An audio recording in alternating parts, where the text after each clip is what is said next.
Okay.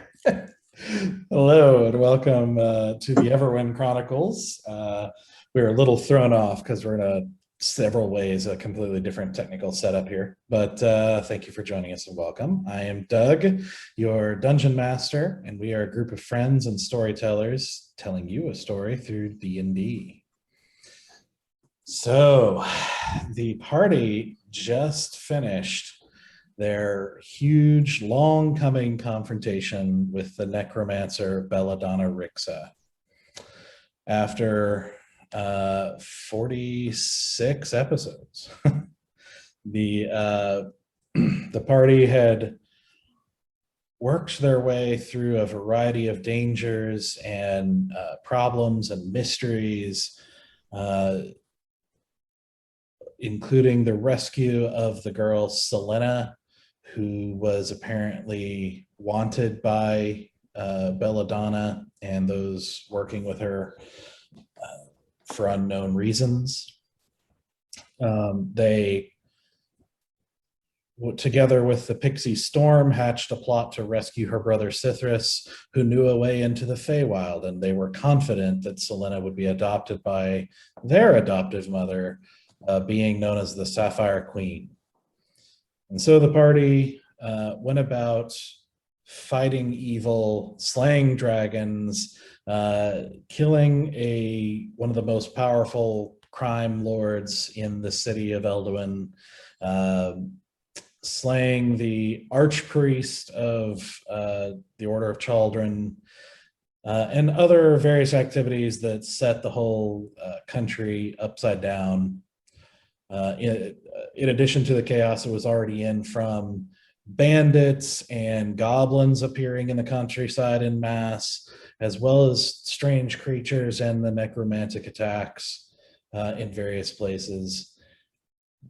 But the party saw a number of victories and made their way, finally rescuing Cythrus, fighting their way to the place where the entrance to the Feywild supposedly is, where they were confronted by Belladonna Rixa herself, who, through a carefully arranged scenario presented as a play or a show of sorts, had her final confrontation with the party, including the final confrontation with Lope the Bard, who had recently reunited with the party after long ago helping them slay the dragon Malrazig, was reunited and traveled with them to confront Belladonna, her old friend and reason she was here in Corandia, after having a strange dream and being compelled to come here and seek for her and Vander, Belladonna's twin brother.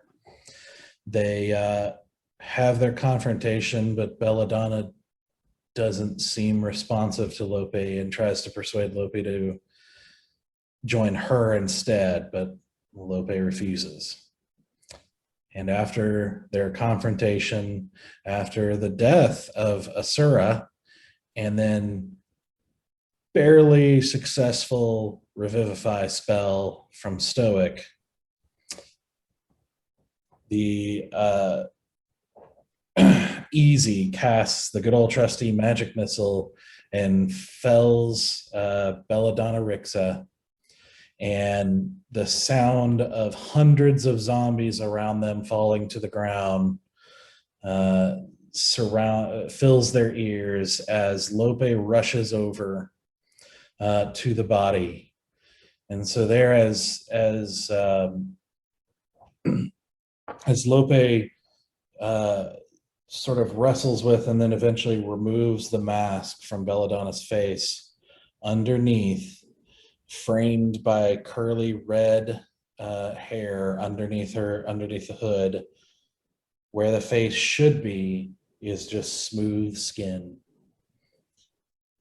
And so here, as Lope is knelt over the body of Belladonna, and amidst the chaos of hundreds of zombie carcasses and the still bodies of Briar and Sylenna, this is where we're going to pick things up. So, first of all, Asura, as you wake up, and basically for a time, you are hyped up, you are aggressive, you're energetic, your thoughts are buzzing, you're seeing orange sparks in your vision, but your mind is, for the moment, fractured, and you're almost in and out of reality because you can't quite control your thoughts, and you can't quite separate yourself from where you're at from this kind of these bits and pieces of a vision, like 100 puzzle pieces thrown into the air. You keep cycling through fractured pieces of one single vision, which is the deep, complete cold. Not a physical cold, not like the cold outside of you, but you're still warm inside, but absolute permeating stillness and cold, the utter still and infinite void. And then a vision of you floating. You find yourself floating toward a man who is turned away from you, looking out from a balcony overlooking a perfect garden where even the leaves of the bushes grow in a desirable pattern, with the breeze flowing just right to create a perfectly coordinated dance of movement in the trees and the bushes, and also creating the perfect temperature under a sapphire sky. You float toward the man whose back is turned to you, revealing a long, flowing cape draped from his shoulders, on which is a tapestry of perfectly stitched but moving scenery. Gorgeous mountainscapes, with mountains arranged and carved in immense patterns, as unnaturally well-proportioned clouds float past them and distribute just enough rain evenly across the land, dissipating at exactly the right time before more come. Dense forests covering vast lands, but their entirety planted perfectly like an arboretum, with only the most desirable plants growing in exactly the way they were meant to grow, with great rivers hemmed in by carved white stone as far as the eye can see, as it winds in a path that ideally fertilizes the land, with fish that follow organized pathways in the water, no more killing each other than necessary. The Cape conveys a tremendous sense of peace, balance, and order, capturing your sight as the faint and distant sound of screams surround you, but somehow infinitely far away, as though no unpleasantness could possibly touch this place. And as you float forward,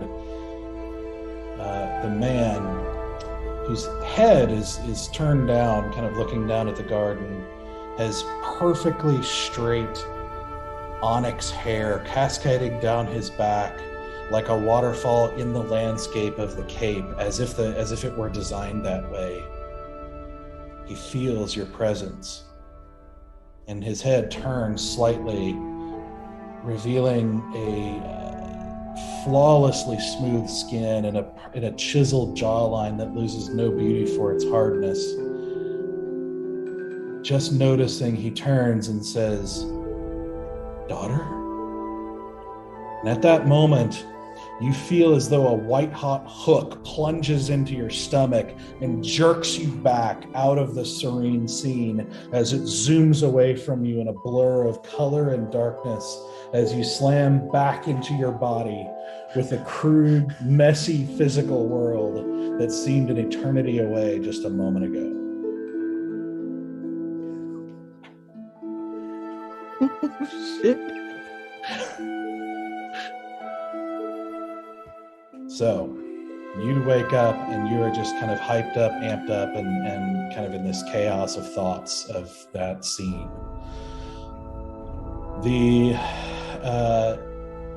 So that's where we pick up. And I'm still in Stoic's arms. Mm-hmm. I'm just going to grab him by the face. Is she dead? Did we kill her?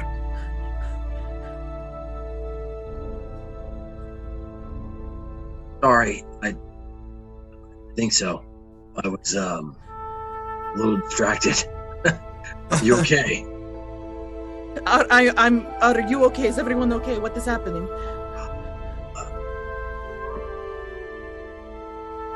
I just drop her and then I get up and walk away. I get a whole suit. I'm just gonna start. I'm just scanning the area to try to find this man. I'm trying to find that cape or that man. And I grab. Do I still have the cape of the warmth cloak on me? As far as I know. I'm instantly pulling my body tight to the warmth cloak, trying to get warm again, and just panic searching. Yeah, looking around, you just see the carcasses of the creatures and the still bodies. In the tree line, you see the kind of piles of hundreds of zombies around you that are no longer moving. And you see your friends in various states of pain and scarring and everything. As you see, Cithras kind of sitting there off a ways away from you, still kind of holding on to Sylenna. I'm gonna book it towards Sylenna. Okay. I'm pretty close to Briar right now, right? A little bit. I mean, you're not too far. Well, I mean, seeing that Asura is up and moving around, I'll make my way over to Briar, and I'll go ahead and spend a healing kit. Spend one of my healer kit things to stabilize them. Okay. One usage of it. Make a dexterity check. Oh, okay. So we're just doing a check. Mm-hmm. Natural 20. There you go. 24. Okay. 24 overall. Okay. Where were those in the fight, Larry? Yeah, I know, right? Come on, Larry. It's because he's got that good Ixie now. He's got that good Ixie power. I'm up here to call you out. Where were Okay. those? And you're not proficient with medicine kits, right? Actually, I am. Medicine. I should Very say. confident. Yeah. No, I've used it Totally. before on Briar, actually. I've used a healer's kit on Briar before. I can't pull up your characters because it says you don't have any campaigns. Oh, well, that's weird. Danny, you're muted. Being goofy, I was having problems with it too. Yeah. Sorry, guys. The D&D Beyond is Being weird. Yeah, it's having issues. it's none of the created items that I had was there. Nothing. So I'm my not- character sheet is on a PDF. So Okay. I don't have a problem. Do you I have a do backup, you have- thank you. So, Larry, Valen, medicine is in your list of skills. Are you proficient in it? I So, don't have the okay. little black dot I actually next am to it. proficient in medicine, Okay. but with the healer's kit, it lets you you can stabilize a creature that has 0 hit points without needing to make a medicine check. That's the perk of a healer's kit. Right. I'm asking Oh. for a reason. Gotcha. I understand the reason. Yeah, because we're trying to see what happens here. Yep. I want you to go ahead and roll a medicine check. Oh no. There's a reason. Uh-huh. 15.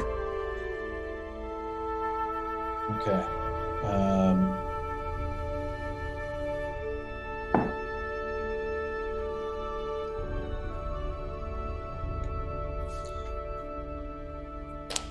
As you get there, and pick up,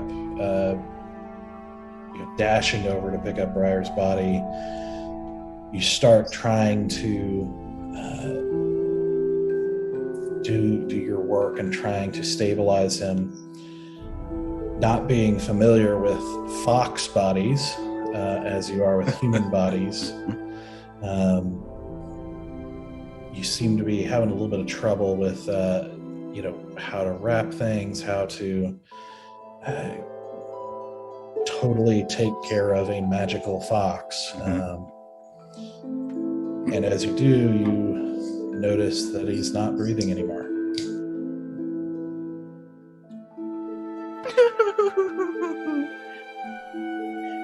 I can't. Yep. Well, I Have some Hannibal Entling. That serves anything. Are we going to do the screaming, "Don't dial me"? The stoic Slap knows him and- this. What are you doing right now? Well, I dropped her and I would have got up and pervade the battle scene for injured people. I was going to ask you if there was anybody else down. Yeah, it's Briar and Sylenna. Are they next to each other? No. Briar is over half in the creek, and Sylenna is over in Sithrus's arms. Yeah, I'm picking up Briar and walking him toward Bennett, people. I was gonna go cast Spare the Dying, but if there's two of them down and they're not close to each other, after bringing her back, I'm instantly gonna cast my whatever it is. Great. That's descriptive. Well, wasn't she? Didn't Sithrus stabilize her? He did, but I don't think we technically know it but yet. not up. I mean, Yeah. Either way, I'm gonna drop. I'm gonna take a knee.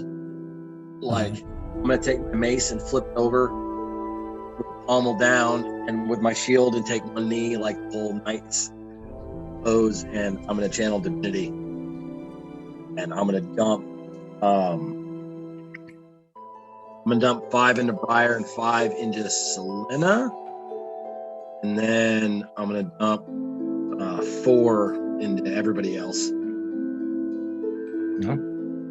okay. All right. Right. Should be math. Do a dexterity check real quick. X check. Mhm. Oh, that's a nat 20. This guy checks on point tonight, man. Tonight's the night. I don't know. Let what my go, hands let are. go. Holy crap. I grabbed the wrong die too, because I test rolled, and that was a die I wasn't supposed to roll. But I'll take it. Holy crap.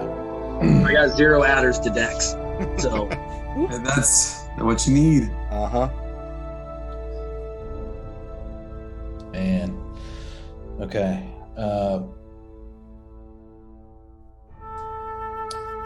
So, Valen, as you are working on him and you're having trouble figuring this out, you notice his breath stop in your arms.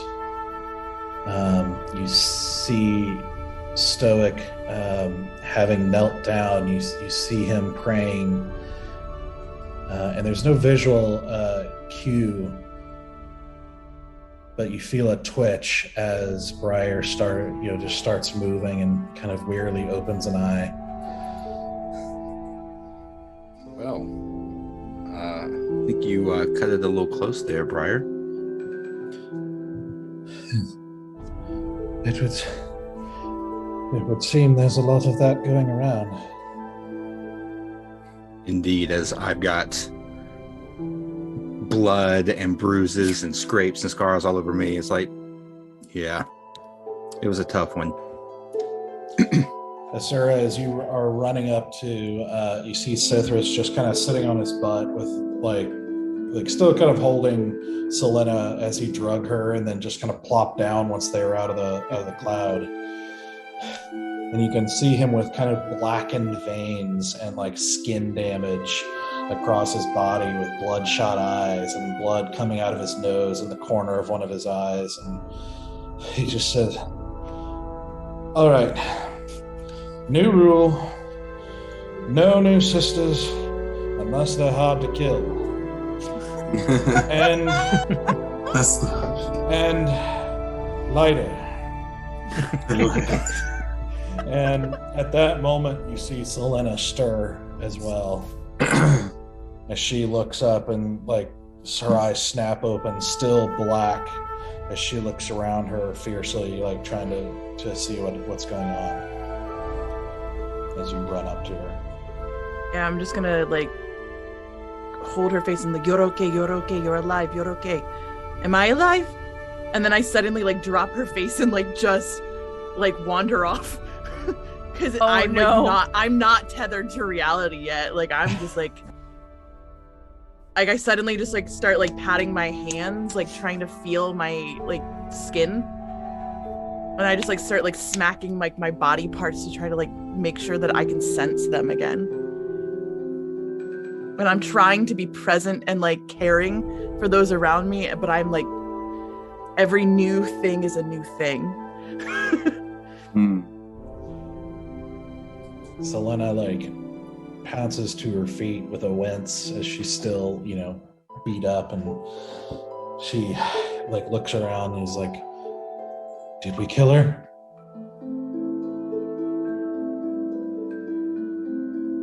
I think Citrus is probably the only one close enough to her.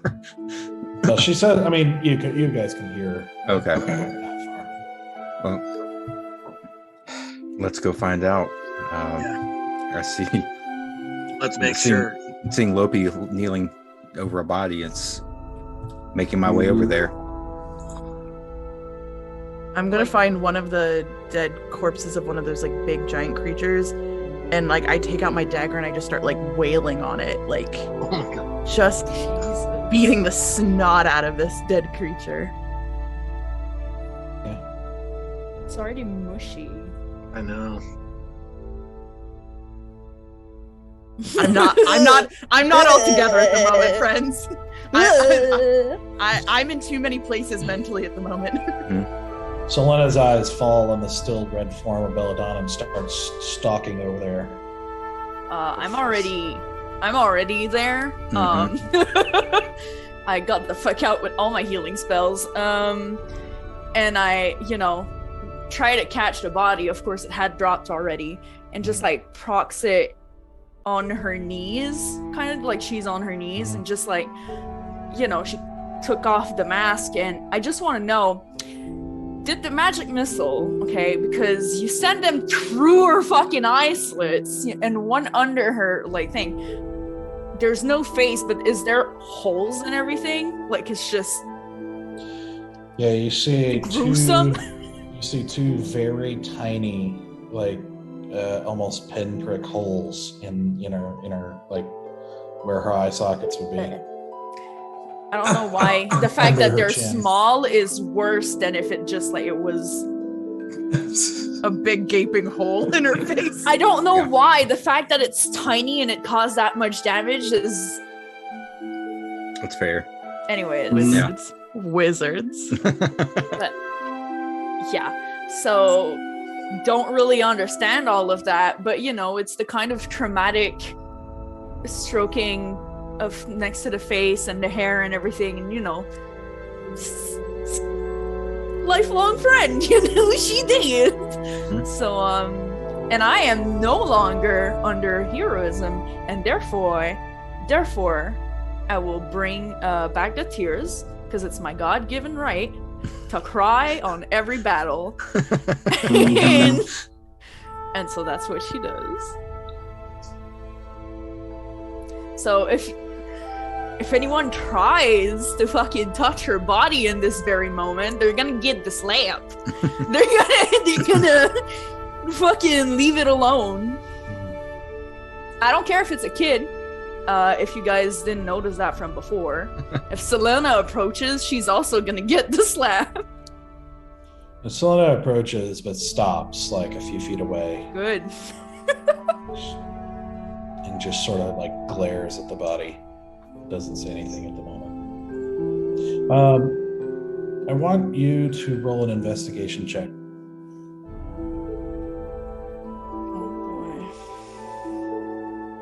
Keep the good rolls going. Come on. Don't put that. Where's my investigation? Ooh. Okay. Nope. Well, it's a 14. 14.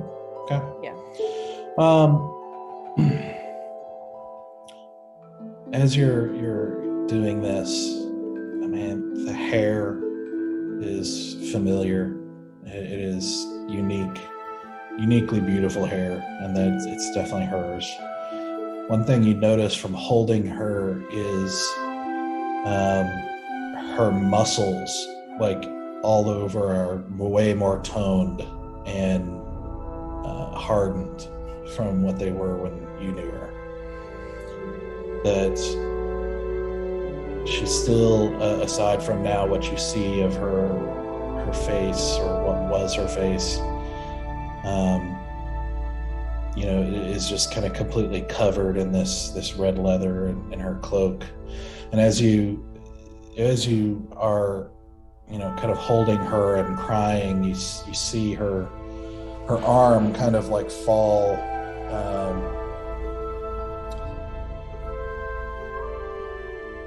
to the side, and her hand kind of fall open a little bit, and you see there in her hand what looks like a bit of braided string that is burnt on one side, and it's only about that long. It is burnt on the end here. Don't put this to me. Can I grab that? It is exactly what you think it is. No. Okay. Well, the silent sobbing is going to become wailing for a split second because it hurts. And, time will have to do its job before she calms down. One of the things that I forgot to narrate last time was in replaying. In the moment you didn't really notice it, but in replaying it now, you realize as she got hit with the spell and she started falling to her knees and said, "So this was a tragedy."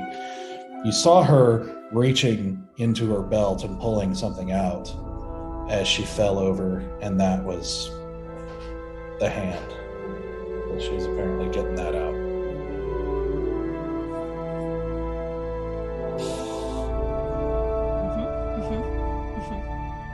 Okay. Cool.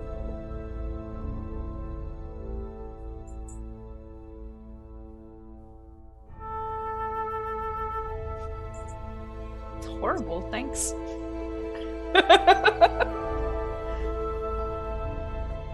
So I guess it takes the time. There's nothing else I'm gonna do.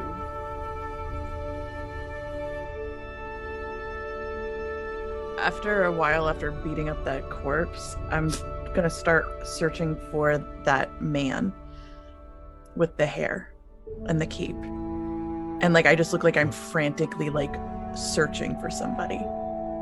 Yeah, roll a perception check.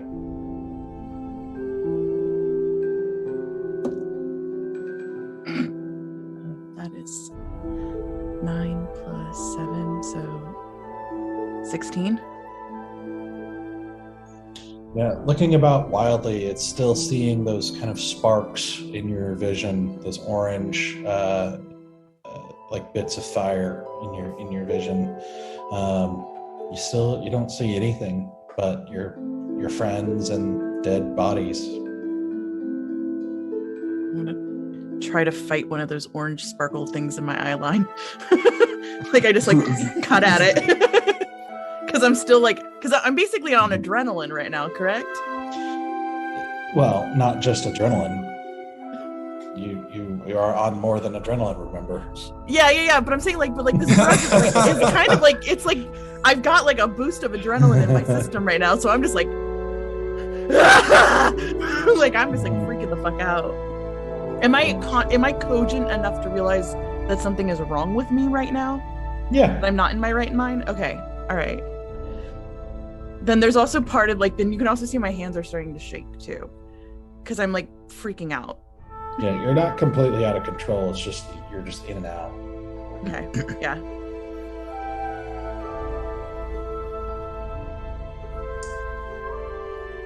Sylenna just stares at the body for a while until she just kind of finally goes, good. She didn't deserve a face.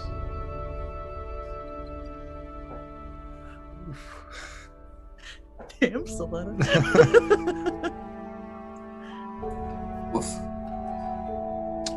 I'm looking over the different bodies on the field, other than Belladonna. That's Lopi's area right now. Oh, I'm gonna go over to the guy who drop kicked Easy in the chest. I'm gonna kick him a few times. like Goodfellas kick him, just like Yeah, just. I limp over to Asura and I light up my pipe. I say, "This may help you as a little bit with the nerves, yeah." And so I hand her my pipe that's lit and ready to go, and I'll help. No, I'm just going to take more drugs today. Apparently, that is what I do now. And I'm just going to take. See what happens. Yeah, I take a big old hit of this pipe, and proceed quickly to like cough out quite a bit of whatever. That's a little too much as the first hit, yeah, but I appreciate your moxie, yeah. And I All special blend. yeah, nice special. And I'll help investigate these creatures too as well. Okay. Yeah. So both of you roll an investigation check. Yeah. All right. I rolled okay. a 23. 15. Okay. So on the bodies, at least out here, I mean, you find, with the different creatures and some of the zombies and that sort of thing, you find about 17 gold. Not much. It looks like, you had already stripped some of these monsters before. Yeah. Yep. So there's not much added there. But Easy, with a 23, I'll go ahead and give you, just to remind you, there was a space, like a gap in the zombies that you guys noticed before. Off, like up and to the left. Okay. So just Up and to the left of the entire area that we were yeah, in? basically, if you're looking at the stage and you were to walk to the left from there, Okay. there was a gap in the crowd of zombies. All right. I'm gonna go walk over there. I'm gonna pull those boots over that guy that drop kicked you. The one that had like the really like crazy boots on. Iron boots. I'm just pulling those boots off of his feet. like after like you basically like you beat and robbed somebody. Like I just like kick his shoes off. Okay. You find, as you do, you lift him like partially because of everything that's going on right now, because you feel stronger from the drug and everything that you're on, but they're surprisingly heavy boots. Like I got +2 to heavier. strength right now. I'm just saying. Yeah. Way heavier than you expected, and way heavier than you expect a creature his size to be able to manage him. So you get the impression there's probably something unnatural allowing that to happen. You also see as after he catches his breath, Bear just silently starts gathering up the bodies of the children and starts digging a grave, and like over a period of time here, he's going to be gathering them up and digging a grave for them. I would like to assist with that if we could. Bear, you have to burn the bodies. You can't bury them. You have to burn them entirely.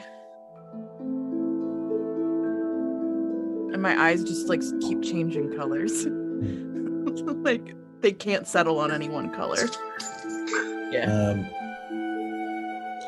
He stops for a moment and then proceeds, and he gathers them up, and he doesn't reply, but he gathers them up and eventually goes to start like chopping down a couple of trees and gathering firewood.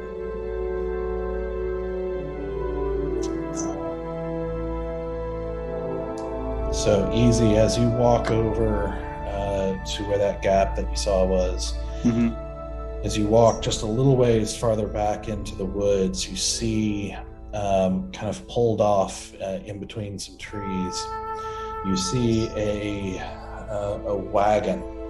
A wagon that's covered and has like fully covered with wood, with like a door, kind of like a gypsy wagon, like a wagon you've seen with certain travelers with and old truck topper of the middle ages. Yeah.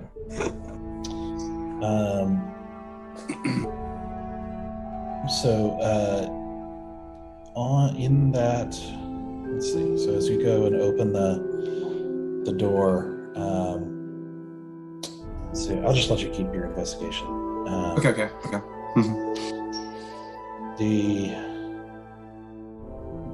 Let's see. So you find a variety of things as you open the wagon.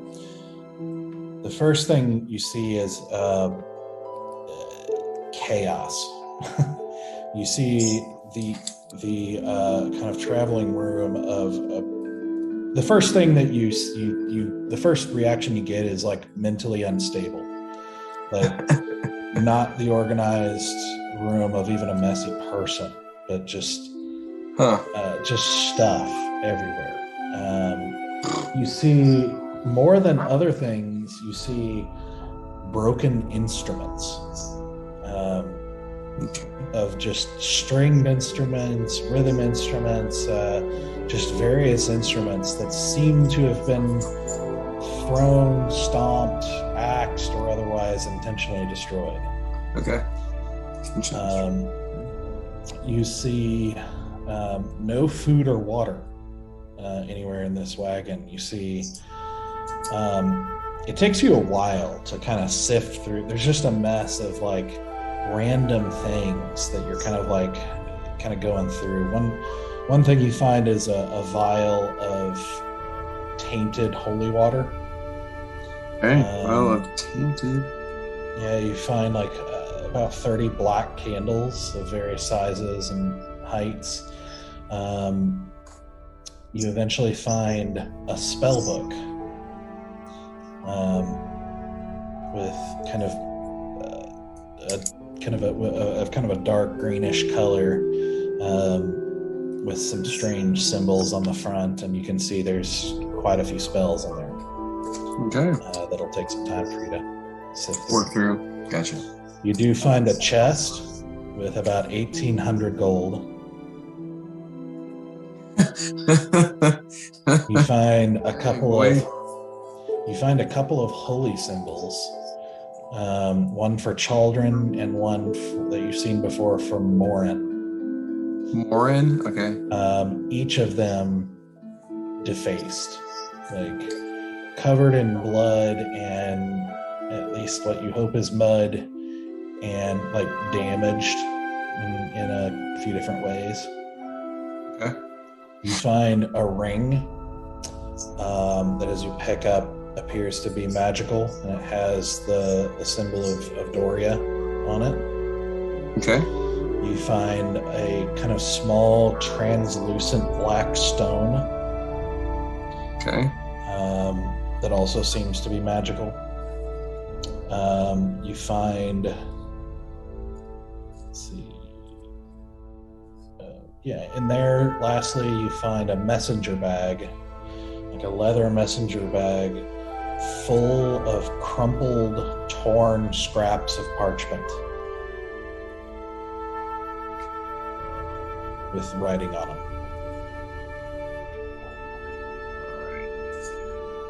That you'll have to, Safer. minutes to look through. Yeah. All right. Awesome. So As you exit the wagon, your eye catches one last single scrap of paper, kind of seemingly torn out of a book and crumpled and tossed aside, just outside the wagon. As you pick it up and look at it and kind of unfold it and everything, it has kind of very what looks like angrily or passionately written words that says, "Why is she here? She cannot be in this story, but she must. I want what I want, but I do not want her to be a part of this. It's all I want.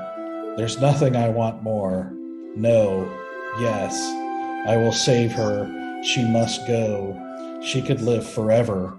I will have to kill her. We could rule. We could serve. Together, never together. Forever is a farce. We must." And then there's a jagged mark where the quill apparently broke. wow. All right. I'm gonna put that in the pocket. Ruby just raises all the emotions. Yeah, hit the full spectrum there. Yeah. Yeah.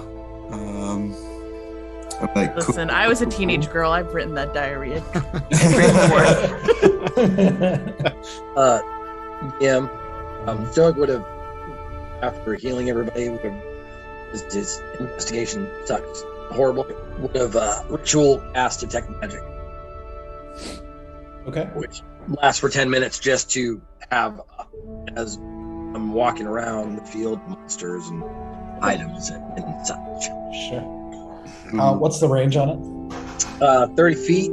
I'd have been walking around, checking bodies. It's kind of Okay. any on the radar. Yeah, let's see, the thing, yes, the thing you notice is, you notice that there seems to be some magic essence coming from Belladonna's body. Other than that, nothing. Nothing. Okay. And is that something someone else already grabbed, or? Lopi is still holding her, as far as I know. I don't want to interrupt that. She hasn't really like. I won't move from there before let's be I honest. will. 10 minutes. I will 100% interrupt whatever's going on because You all of a can't sudden I see think it. of but I remember because like my brain is trying to piece back together all of the thoughts, and I remember butterfly. Like I remember looking at that beautiful garden and thinking about butterflies, and then I think about the butterfly on Vander's body, and I instantly just like leave the boots exactly like I pulled them, and I'd walk with them, and I just put them down, and I just walk over to her body and go, butterflies, butterflies, butterflies. And I'm just gonna like walk over to her body and be like, check for the butterflies. You're just crouching down next to them, or you're grabbing? What are you doing when you get there? I'm trying to grab for her cloak to like open up her chest. Instantly, I'm just gonna fucking whack your hand away. Asura's gonna punch you back. Oh, Go no. ahead. Go ahead. I'm still hyped. Like I'm not thinking clearly. Make an unarmed attack. What is my modifier for unarmed? That is a +4, so it's an 8 + 4. I think it might be a 12. +5 now because you're +2 on strength right now. Oh, that's right. So it'd be 8 + 5, so 13. 13. AC is 15. Ooh. So I dodge that shit and I punch you back. Roll an attack. Wait, unarmed, right? Unarmed strike, yeah. So what's that? That's plus which my strength, which my dex, plus your strength modifier. Strength, yeah. Sure. We can do. It's a nat 20. -1. But it's a nat 20. I'm gonna uncanny dodge this. Uh-huh. Are you really gonna? Oh my god. Because I'm aiming, you know. I do just Because you might knock me out again. Yeah, To like say, I don't care. Well, I guess you don't roll for a hit, right? Because it's unarmed. So It's just whatever it one, is. doubled, so it's 2. So it's Just- 1. 1. So I have 4 hit points again. Oh my god. Yeah, you barely dodge to the side, kind of making the blow glance off your jaw, but still rings you a little bit. I turn back and I'm just like, harder! Go take a walk. There's water right there. Go take a swim. Good idea. Mm-hmm. And I suddenly kind of don't know what to do because it's like, my brain is not processing. I'm gonna go, the fishes, and I'm just gonna go over and look, and I'm gonna look in the water and try to find that organized row of fishes.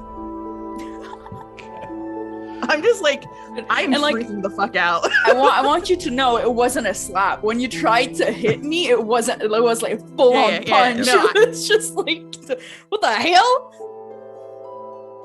Great. Well, like Mario uppercuts. Just- After seeing that, getting some neck pain from shaking my head, I Disappointment. I'll walk over and kneel by Loki and just be like, You want one too? Is that what you want? take what time you need, but we're gonna have to burn the body. Yup. We're gonna have to check, and we're gonna have to do a lot of things. I mean, she doesn't have a face anymore, but you know. I'm sorry this is hard for you, but we can't have her coming back. I understand. So let us know when you're ready. And I'll go walk back over to Bear and help him start the fire to burn the bodies. The man that I saw, what color was his skin? Did I catch it?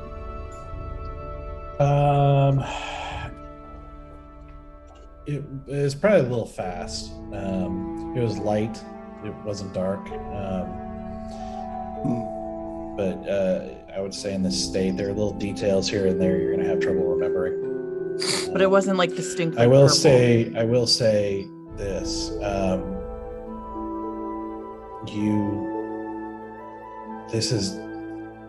You're pretty sure this is definitely the man you've seen before in that recurring dream.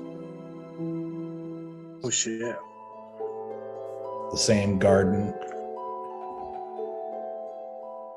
I'm staring. So I went over to the water to find the fishes. Do I see my reflection in the water? Mm-hmm. I'm just gonna start touching my face and like looking at like my profile. Does my profile look like his profile? He didn't turn enough. I mean, it was just a slight turn that kind of indicated he noticed your presence, but hadn't really turned to reveal anything. Just literally just the very edge of his jaw. I'm just like really just like examining my face in a way that I've never examined my face before. Like I haven't looked at my own reflection in a very long time, and I'm like staring at myself, and I'm just like moving my face around and like trying to understand what I'm looking at. Okay.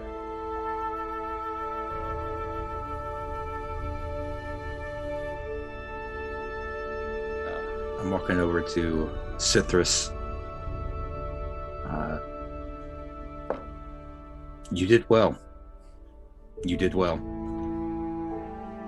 You're gonna have a lot to kind of boast to Lyric about.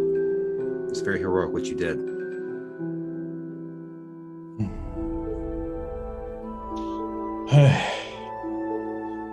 I need. I need to tell Lumpy. I want it recorded in any song or poem written about this. That although she was an illusion, I would have slit her throat easily.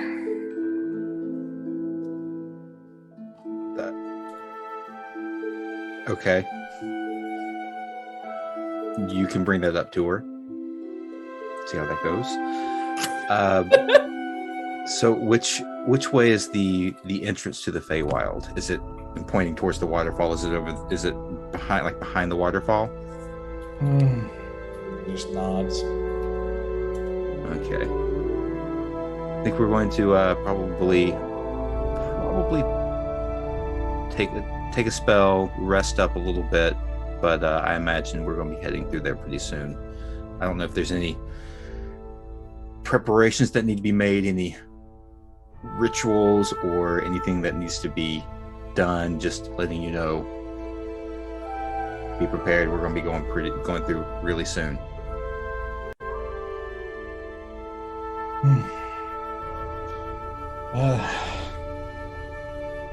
I'll let you know if I think of anything.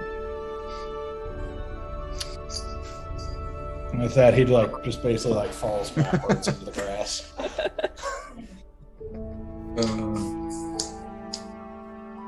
So when they'll start the fire, if the fire's been did anyone want to do anything before that? Are you letting Stoic investigate the body? I'll do that after they started the fire with the kids and everything else. Okay. After a while, I'm just gonna ask Stoic and Bear. I'm hoping to slyly, and peacefully and gracefully take the body from her. I'm gonna put it gently in the fire and then just check that shit. No, no, the thing is, I'm gonna beacon you towards us, and I'm gonna ask you can we go on the side to take off her clothes and everything and check. I mean, if don't look at me like that. don't make that whole face, okay? Look, you can't be a fucking virgin. Anyways, okay? We need to investigate the body. I just don't want to do it in an open fucking thing with thousands of... Do I need to just ask Bear instead of you? No, it's fine. It's fine. I will help. And I just do this. Help. How can you... Get your hands off! Never mind! But I will, for that, grab something that's glowing. If I can. So, first, roll an investigation check.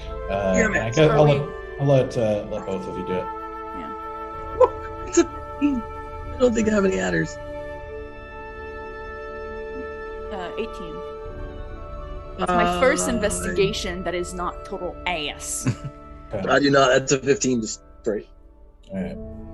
So, you guys set her down and start taking off gloves and boots and trying to peel off these cut, tattered leathers off of her, revealing some underclothes. And you take off her cloak, Stoic, which is definitely glowing. Ooh, I'll hold on to that. You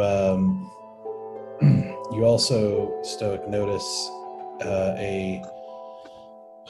looks like a sort of case, almost like a leather kind of rectangular small case on the back of her belt, kind of snapped with a cover over it that is also glowing.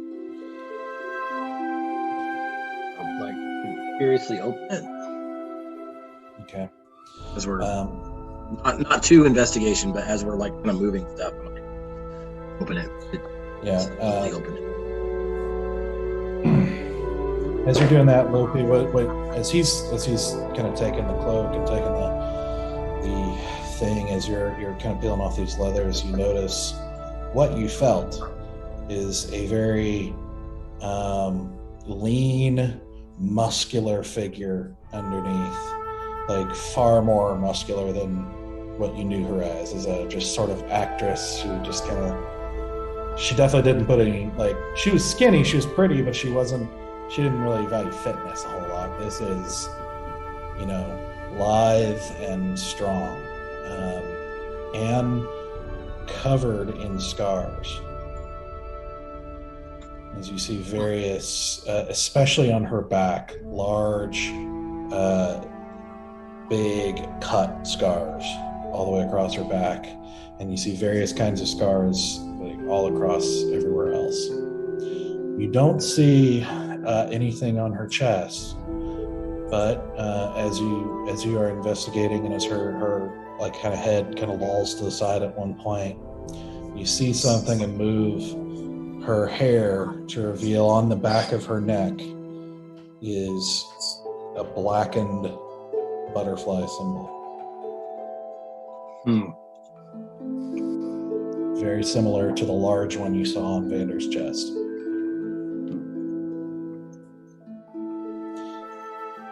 Stoic, as you open the case, what you see inside is essentially little slots in this case. Thin little slots, each one of them containing what looks like a very small mask. As you take one out, you take it out, and you notice that as you take it out from the case and kind of hold it up kind of a little bit closer to your face to look at it, the closer it gets to the face, the bigger it gets, as if it's sizing itself. What you see on this one is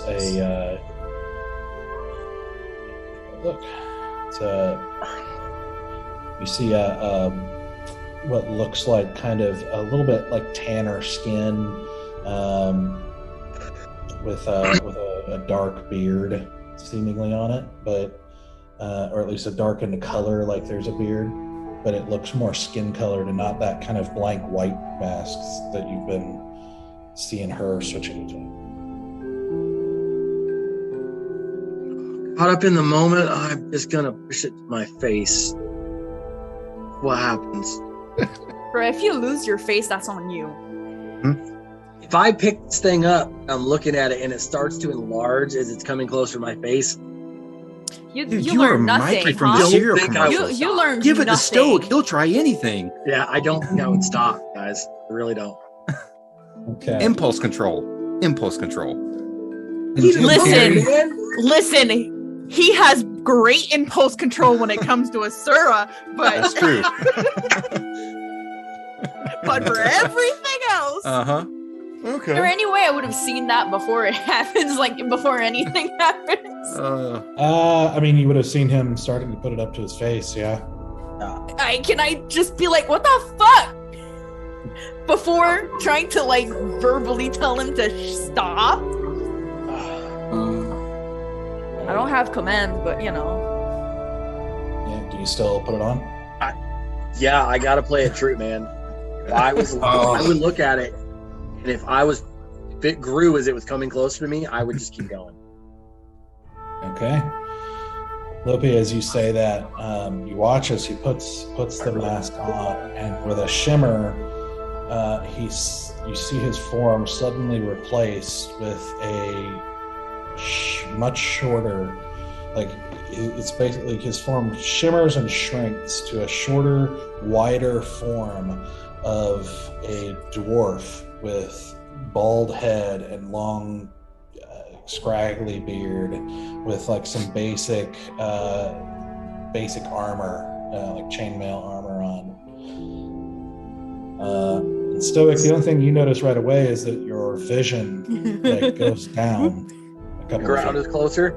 Yeah, Shit. The mask is no longer in my hand, right? right. As your hand kind of comes away, you notice it's fatter, Can I feel my face? shorter Can I fingers. feel my face? Yeah, as you do, you feel a large beard going down from Get it off! Get it off! Take it off! as you're doing this, as you're feeling this, you're in your ears, you feel you hear the faint sound of a male scream. Just endless wail. Oh shit. As I take it off? Make a... Shit. Oh, no. Oh, no. Make a wisdom saving throw. Oh, Okay, that's good. There's a little bit more chance. oh, it's a 4. Oh, I'm not bad. Plus 6, 10. 10. Oh, Okay. oh, Lord. It takes some effort, not because it's hard to take off, but because you suddenly you realize you may not have the willpower to deal with this thing, whatever it is. You don't feel like this is a simple illusion spell. You feel like this is somehow real, like this is somehow the dwarf. I'm so Like creeped out. something is powering this that is extremely powerful, and you are not powerful enough to overcome this. Get off! As I'm gonna you- run up as a dwarf to somebody. You Get it off! Get it off! Is it me? So you basically are trying to pry this off, and the corners of your vision just start to shimmer with black and white as you manage to rip it off. Oh. Oh. Dwarf. I thought I was gonna like spin in like a tornado and be like, Somebody stop me.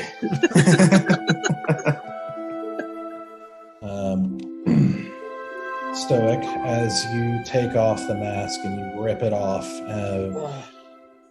kind of overwhelmed and everything, and kind of like catching your breath and saying whatever you say, you look around, but you notice all of your friends are frozen in place.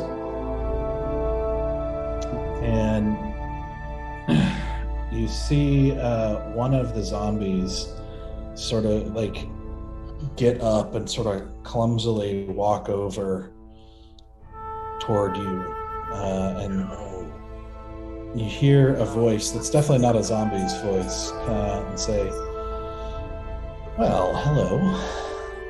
Of course. That's how you doing, Stoic?"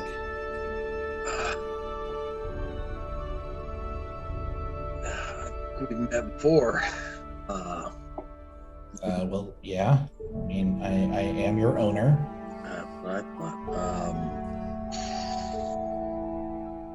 Doing just fine. I haven't come across that necklace yet, but I'm looking. Well, yeah, I'm sure you are. Well, look, I'm here. I know you're looking. I know that the necklace is a thing, but look, I'm here just because I've been watching, and like I told you, I want what I want, but I'm also pragmatic. I'm a reasonable guy. And look, I'll keep it simple. Those masks that you have in your hand, those are really intriguing to me. And, look, I might be willing to make a deal with you for them. What do you think? What kind of a deal? Well, let's see. What do you want? I could give you some more power. No, my soul would be number 1 on that list.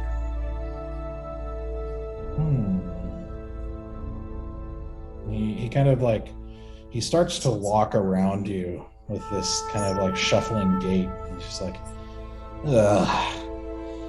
Undead bodies are so clumsy.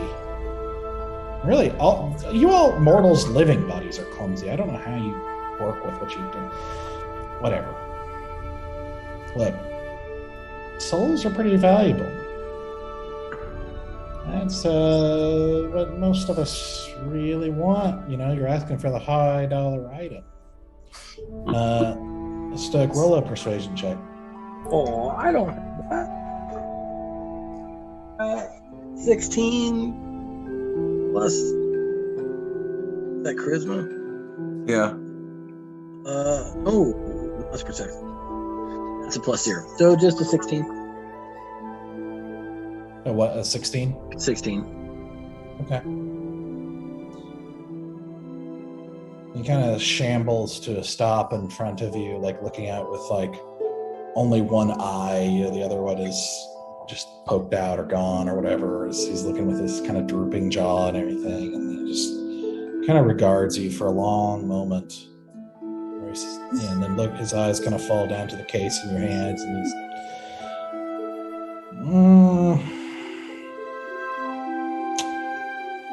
You know, I just don't know that it's valuable enough for that. Is there nothing else you want for it?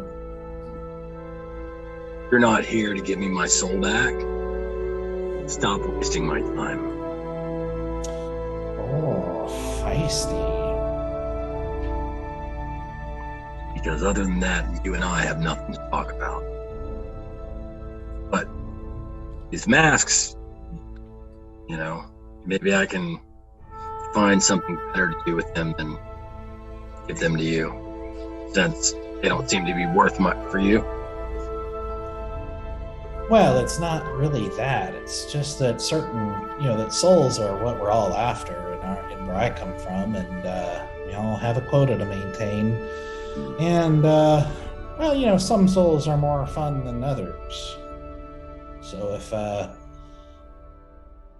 think you should step it up a little bit, trying to find that necklace before you meet your untimely demise.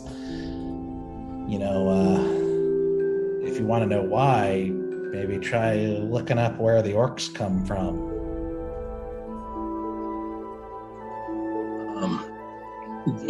Looking at the box, how many masks are in it? Can I tell? 15.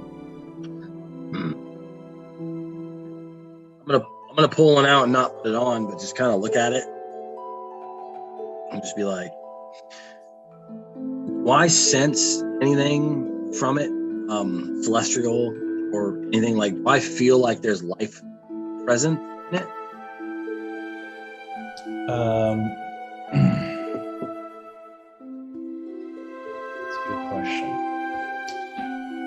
Life domain's kind of my gig.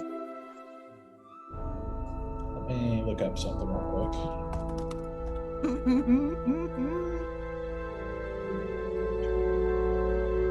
Volgash is so uncomfortable. I hate this guy. I love him. Do it. Yeah, no. Like I said, ask him for a discount. No, it can't do that. That's like going, my soul is worth Listen, you're just like, so it can't do that, can't talk with the dead, and then just like, ooh, skin, I'm gonna put this on my face. Don't fucking give me that shit. Listen, Stoic is strong moral compass. Biased. I'll tell you what. It's just heavily miscalibrated. Roll a religion check with advantage. That was a 4. We've got advantage. Hold on, that was an 18. Religion. I should be good at that. It's 3, 18. 21? Okay.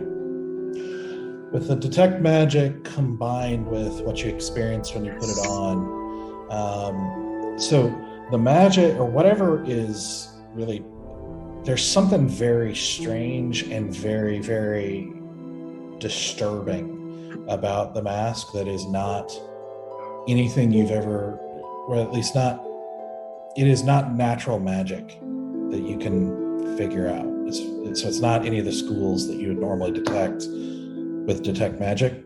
Good. But those things combined, you do get the profound sense that that the thing powering this seems to be the souls of that face. Of the face, yeah. I'm feeling okay. If I twirl it around in my hand, I'm just gonna be like, so you're telling me my one little soul is worth more than these 15, whatever they are, in this box. Because to me, they feel like life essence of 15 individuals. And if your quota is all that you really care about, I would think this would be pretty interesting to you.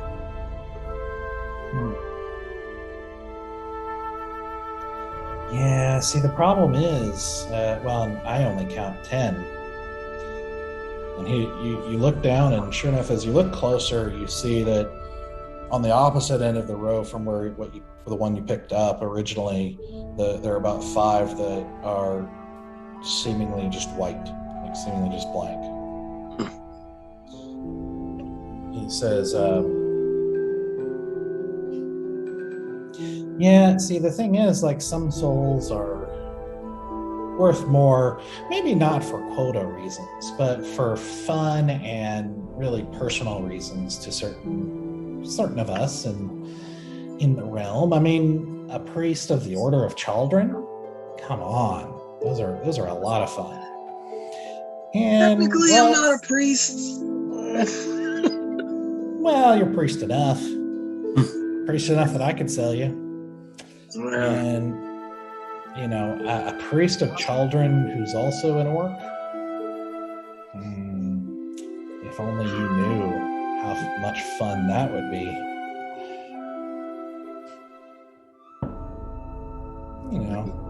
Never knew I was much of a mushroom. Why am I such a fun guy? Oh, well, I'll leave that for you to figure out. I'm just explaining. It's not, it's not quite as straightforward as it might seem. He kind of looks around at this point at the rest of the people around here, and he sort of like starts shambling around as you guys are talking, and he stops in front of Sylenna at one point. He's like, and then kind of walks on and stops again in front of Asura and is like, reconsider on her? No. That's going to be a hard pass. Sure? That'd be a clean deal. Take it right now. You got your soul back forever. Go back to your little god.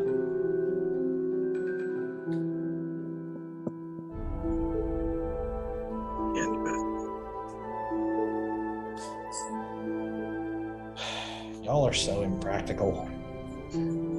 Whatever souls were tainted by the creation of these masks, the damage has been done. And I would willingly trade them to you. I can't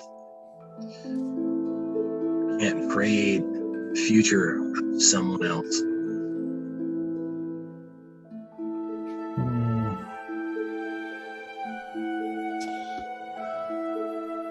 Yeah. I guess what I'm offering is, if you want some extra power to do whatever it is you're trying to do, might even help you find the necklace, might even help you with those sorts of things, And, of course, that creates a status quo, a relationship, if you will, one that we could probably milk for further power down the road. I have no wish to have a relationship with you. Matter of fact, like the one we have ended. For that to happen, all you need to do is give me my soul back. But this is so much fun. Why would I want to end it unless I'm getting the better end of the deal? Come on, man. Do I need to teach you negotiation tactics too? No, I think my negotiation is just fine. When you decide you're ready, give me my soul back. We can have that conversation. Until then, why don't you go back to whatever hell you came from?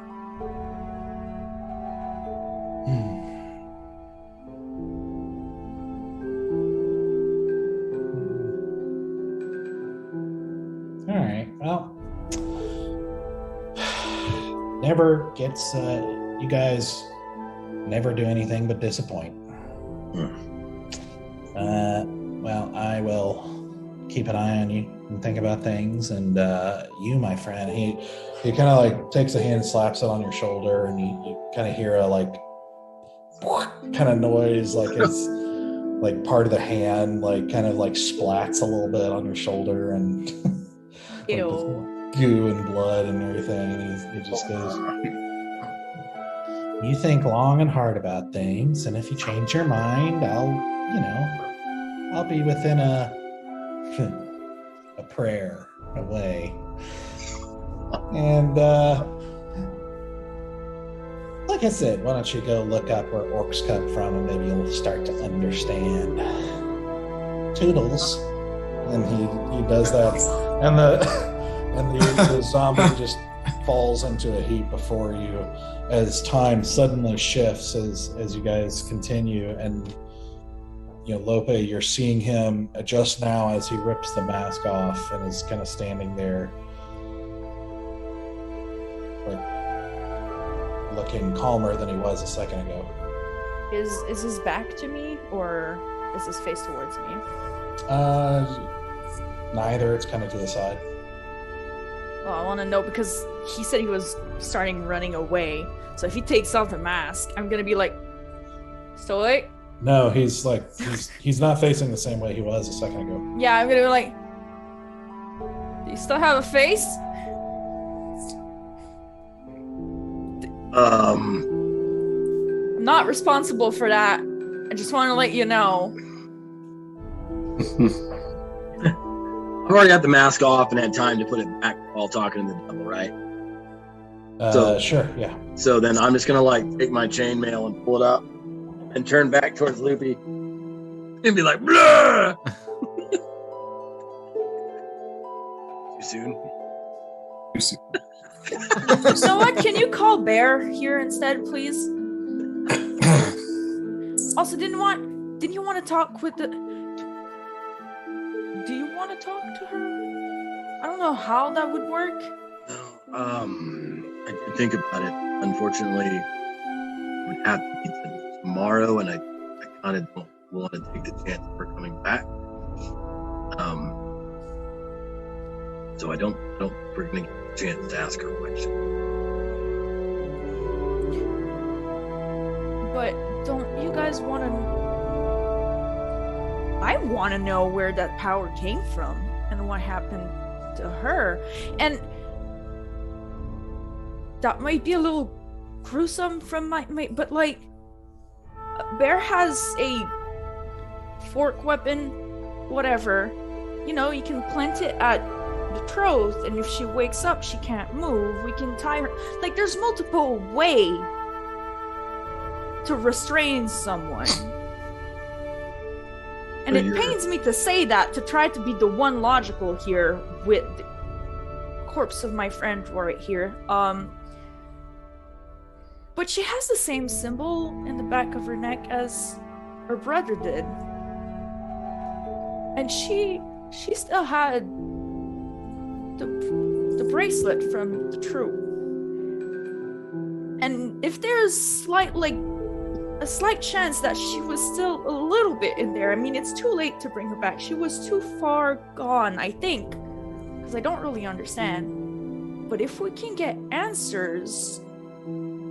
Because do you truly believe everything necromancy related just ends here? No. Because she didn't even... she used the fire once, but everyone said she had so much more power, and... If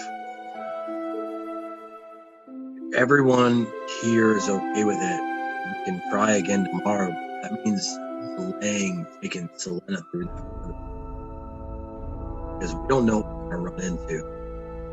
Okay, I don't want to be that person.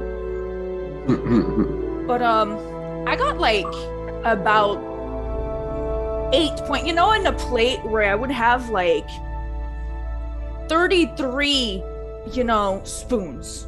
Okay, those are all my spoons for the day or for my life, Spoons. Okay. I'm trying to make something physical so you can picture it easy. Sure. Okay?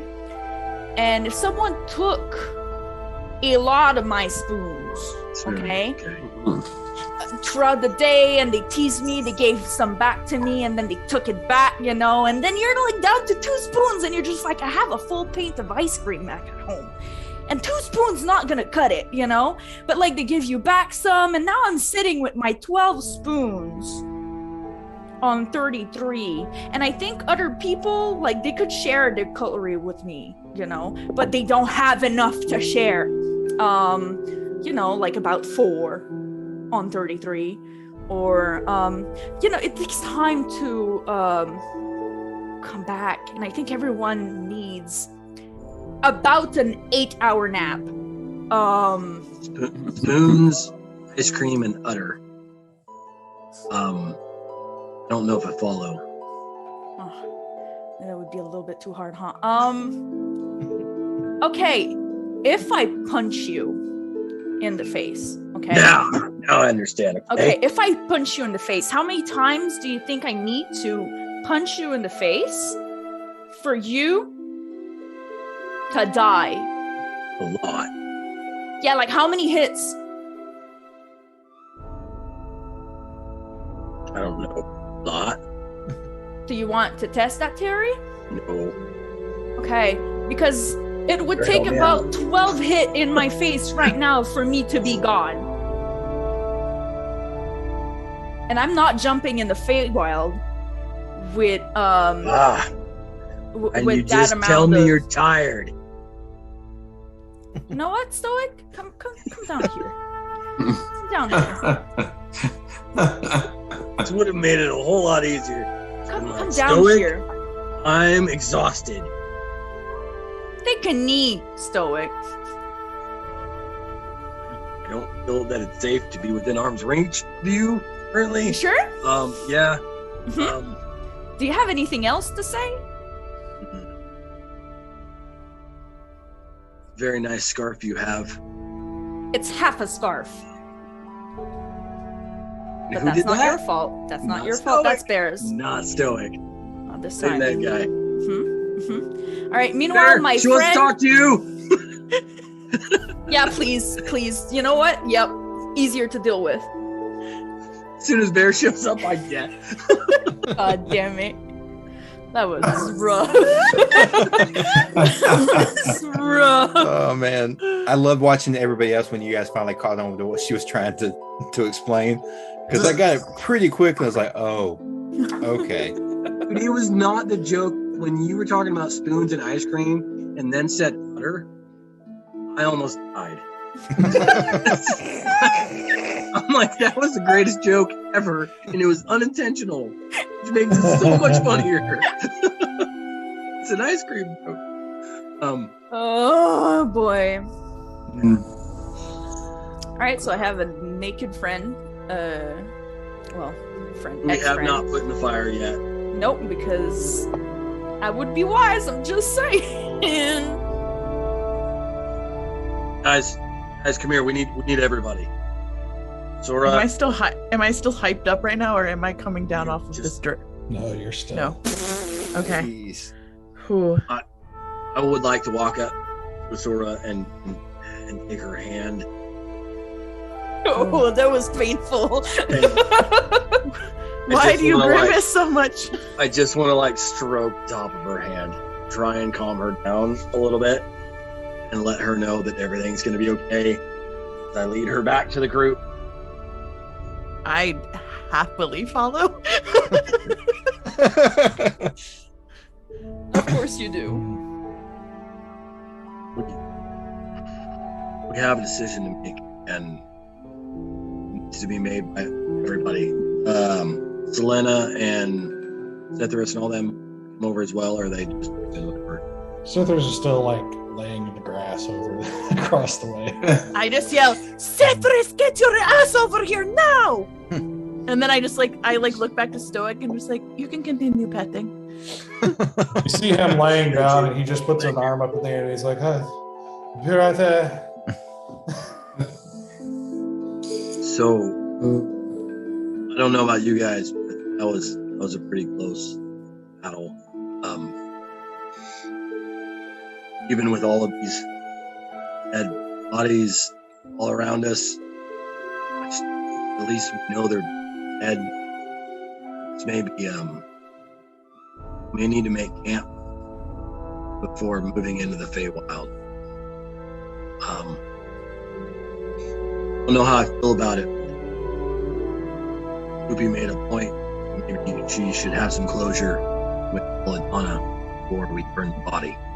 And I think I can give her that, but I would need to pray and meditate through the night to make that happen.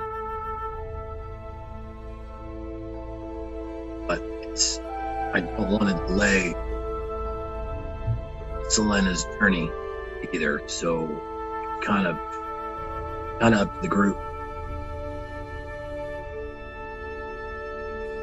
Didn't Citra say he can't do anything until tomorrow anyway? I don't know. I never listened to him. That's fair.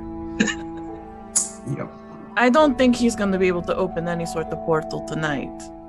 Anyway. Yeah. Zithros at this point does wander over and kind of limping and a far cry from the pretty elf that you normally see in him. He's like, yeah, let's stand and talk, because we don't need to rest or anything. Yes. Talking is what we're good at. We're very good at talking in circles. Yeah. And quickly making group decisions. We excel at that. Self-delusion's what you're good at.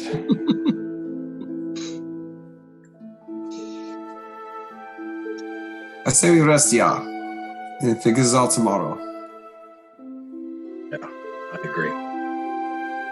Yes. We've got most of the bodies in the pit, and I think we should continue that work. Burn him. We will keep Belladonna under watch. Can't you do that thing where you just The thing I did, her brother. I can't. I'm a little exhausted. Fighting. So I can't. Not until tomorrow. We're just gonna have to keep walking. Well, I'll protect you. I'm strong. I can fight things. I will punch things. I will kill things to keep you safe.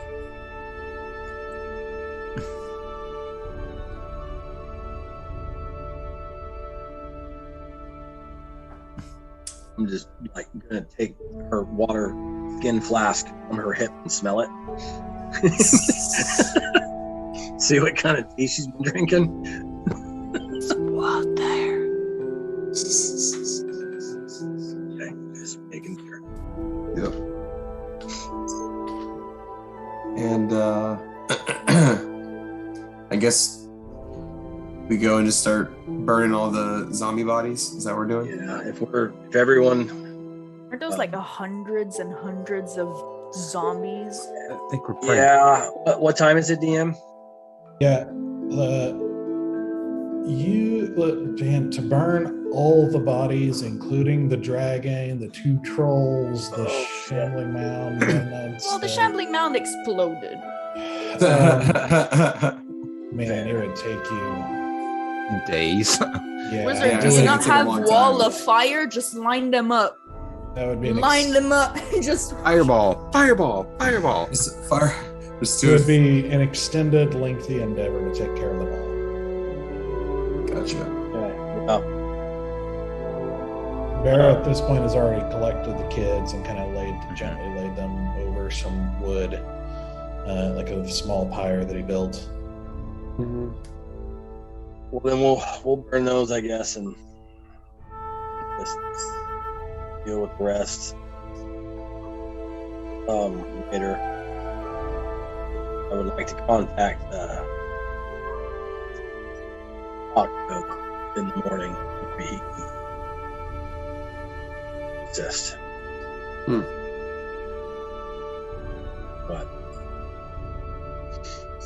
What time did you say it was, PM?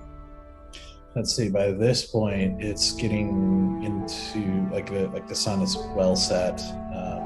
Okay, so it makes sense. So it's evening. We don't have like a whole day to right. kill. Okay. Okay. And as everything's all done, I turn to Bear and challenge him to an arm wrestling match while I still got the whole giant strength. Wait, I want to play too. He just shakes his head and doesn't respond. Fair. Easy, you and me. He wants to. I put it up there. I have my jacked, huge arm muscles now. Yeah, my jacked muscles too. Yep, I'm ready. Okay. This is just a strength test. Couple roided out adventurers. Adventurers. Seeing who can outbeat Yeah, the this will be just a competing strength check. Okay. Pause. That rolls super actually, Asura, I need to check the notes here, but don't you get advantage on strength checks? I do. No, just strength saves, not strength checks. Okay. Oh no, it says checks and saves. Yep, I do Yeah, check. I thought strength. so. Yeah.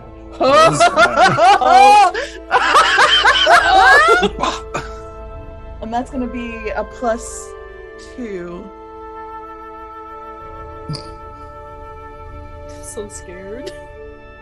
18. 18. Okay, you beat. I got a 14. I rolled a 9. I had a +5. I had a Holy +5 to shit. it. I rolled a 6. I rolled a 6 on that first one. Oh man, I had it. So as you guys, I don't know where you're doing this. There's not a On a single- corpse. on a corpse. Ew! So as you gather over the There's a stage. basically over a lumpy troll corpse, Lumpy troll corpse. you get ready and you say go, and both start, and you both are surprised at how strong the other person is. Neither of you expecting it. I've But never been after- this strong in my entire life. After some Herculean effort, Asura finally manages to put your hand down, and you hear as your hand goes partially into the rotting stomach of the troll. That's enough, yeah. Good job. Which I should have mentioned. I mean, Asura and Lope are still covered in crap from the shambling mound as well.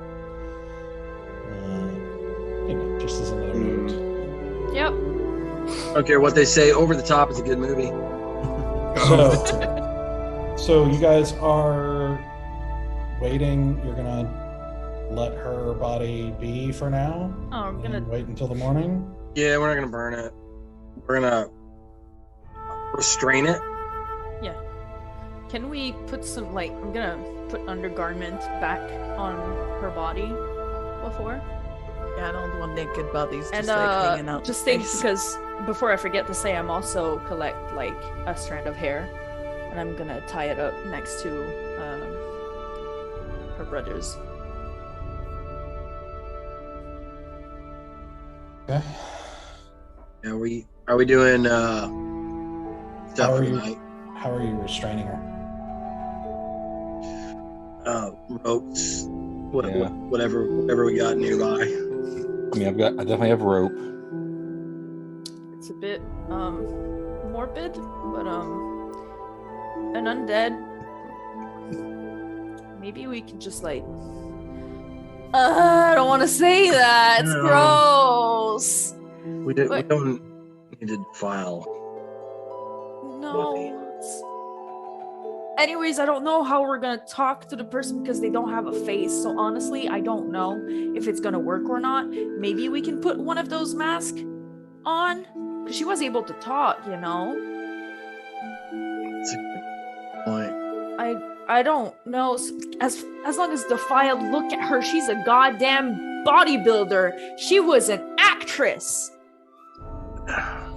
Well, we can figure that out in the morning. Until then, we'll restrain her and we'll See what happens. And I'm gonna tie her up like railroad cartoon, like tons of loops all over to the tree. All right, you can't. I'm not gonna finish that sentence. I'm gonna stop here. That's getting Lopi is like, you can't tell me. Gonna stop here. Yep. I'm just gonna be like, you need the hobble. You need to add the hobble. Gotta get the ankles. Remember the last time we restrained the necromancer and you let it get away? Wait, you restrained a necromancer and let it get away? Yes. That was me. No, that was That was Bear. at the. No, that Bear. was. Totally. That Yeah, was blame you. it on the person who's unable to talk right now. Ask Real him, ask him. manly. He'll tell you it was him. Real manly stoic.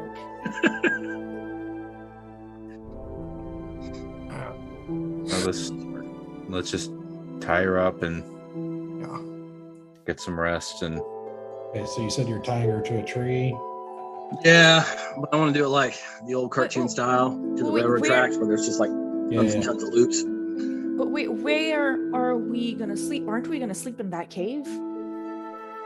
We're not gonna sleep in the middle of the open right here with hundreds of unzombied on the ground and make another fire and notify people that we're around?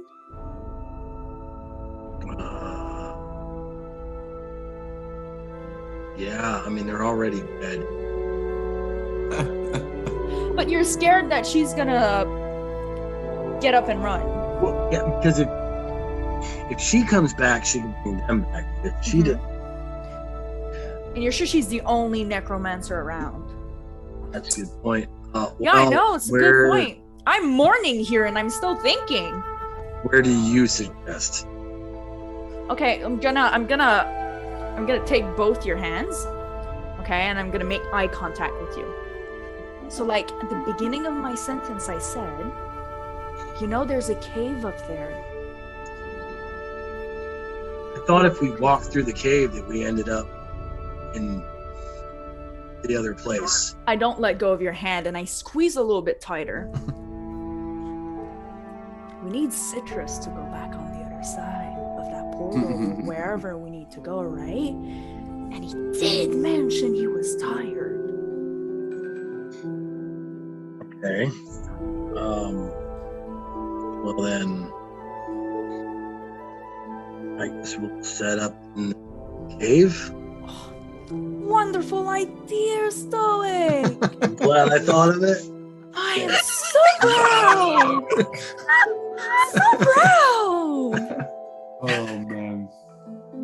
So, you know, I suggest we tie her up, but like not after a tree that is outside.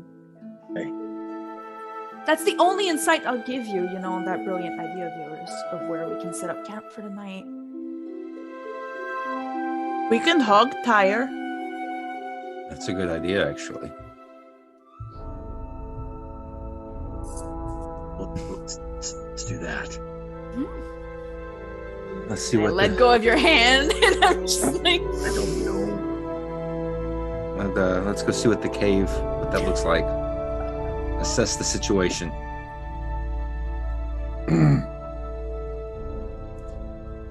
So there's just who's still standing right there is like, all right, to the cave. And like, he like pats a hand on the back of Stoke, and he's like, it's a really good idea.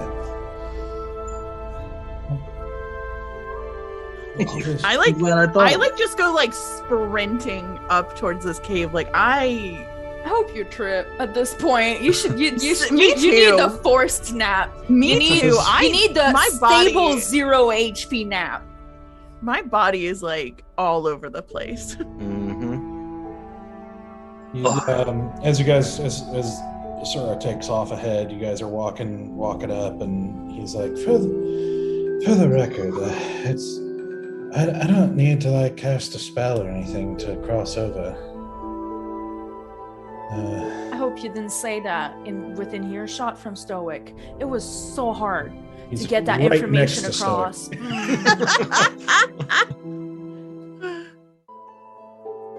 So if we go in the cave, are we going to be No. in the Feywild? No. Listen- What? No. And see, The I Feywild's don't know not a what you were cave. worried about, Loopy. Let's go in the cave. If I had any more tears left in my body, I would be crying then. Do you want some water?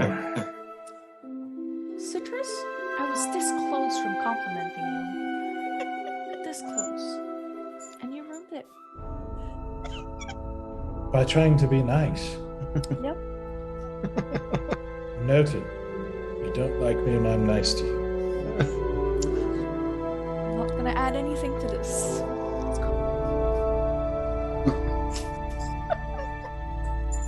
So as you guys make your way up and walking past the kind of pool that's kind of feeding the waterfall.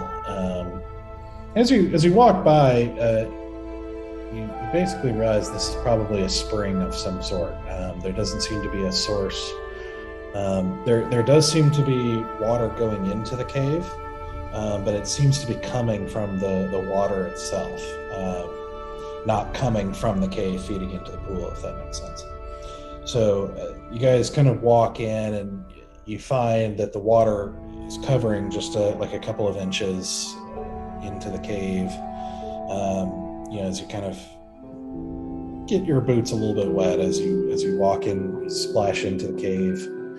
And you go a little ways and you find the cave is really only maybe 30 foot deep.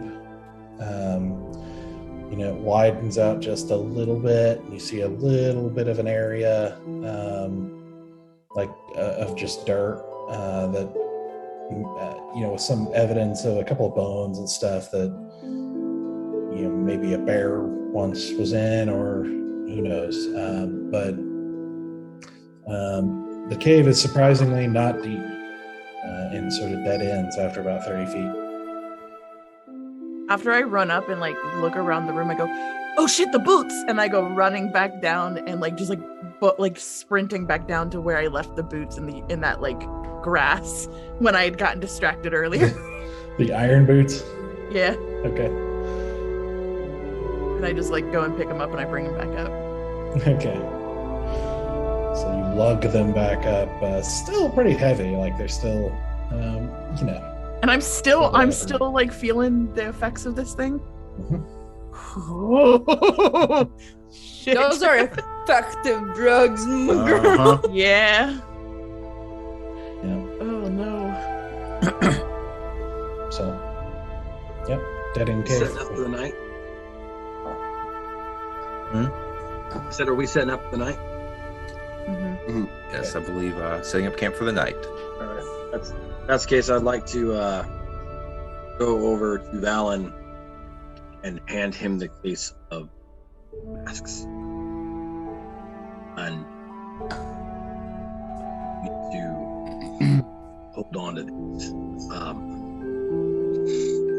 I have a tendency to do well with magical items.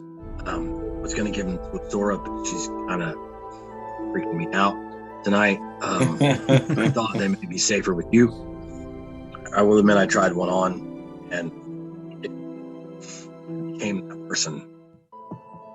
And it was harder to come back to me than it was to become that person, if that makes sense. I'm getting just a case, it's not open or anything, right? I can open it. Unless It's you not- open Yeah. I mean, once you're talking to me about, I became that person, like looking in there. And so I Looking see. in there, you see the same thing he saw, which is the slots, about 10 of them kind of various shades of skin color and 5 of them white. Not doing what Stoic did. I just pick a random one and just pull it because I want to see what it is. So I pull up the mask and I start looking at it. I think my first question would actually be, do I recognize this face? It would be really hard to tell unless you put it on, because Gotcha. it's like a it's not like a face. It's like a mask with the skin color and like some slight detail kind of indicating an idea of what the person might look like, but not nearly enough to recognize someone. In this case, this one kind of seems feminine, and you also see some wrinkles, like kind of an elderly face on this one, with some kind of silver hair at the top. Okay. Well, I put that back into this case, and I will keep hold of these tonight and put them in. I'm guessing traveler's pack or whatever I have to kind of store things like that. Okay. So I need to know though, like because you guys have you said several different things now. With Belladonna's body, are you tying her to a tree outside? Are you hog-tying her and take her into the cave with you? Yep. She's just tied up in the cave. Yep. Hog-tied in the cave. Okay. All right. So you guys take some time and set up camp within the cave. Sethrus sort of wanders off, and he spends some time doing something for a while, and you see Storm pop back into existence, and you see him just sort of like sitting with his back against the cave and just kind of sitting there talking to her. You see Sylenna just sort of with Briar still always at her side. She kind of like stands at the cave entrance, just kind of looking outside, and, processing, and as you guys kind of have that mood of processing and thinking about what all has occurred and recovering, exhausted. Asura, after about an hour, you start calming down. You start feeling like heavier and like slowing down, like you're in a kind of a comparison. Now time feels like sludge, and you feel tired, but you start coming down.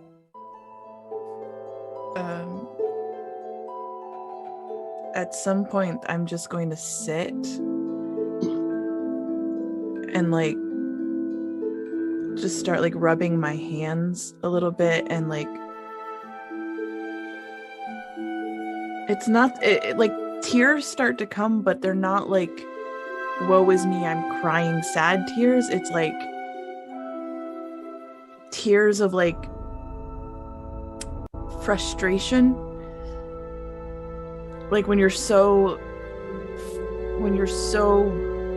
desiring to do something and you feel so like incapable. Like I'm just like rage crying like in the corner, and like I'm not hiding it from anybody. I'm not trying to be subtle. I just find a spot and I sit and I just let it out.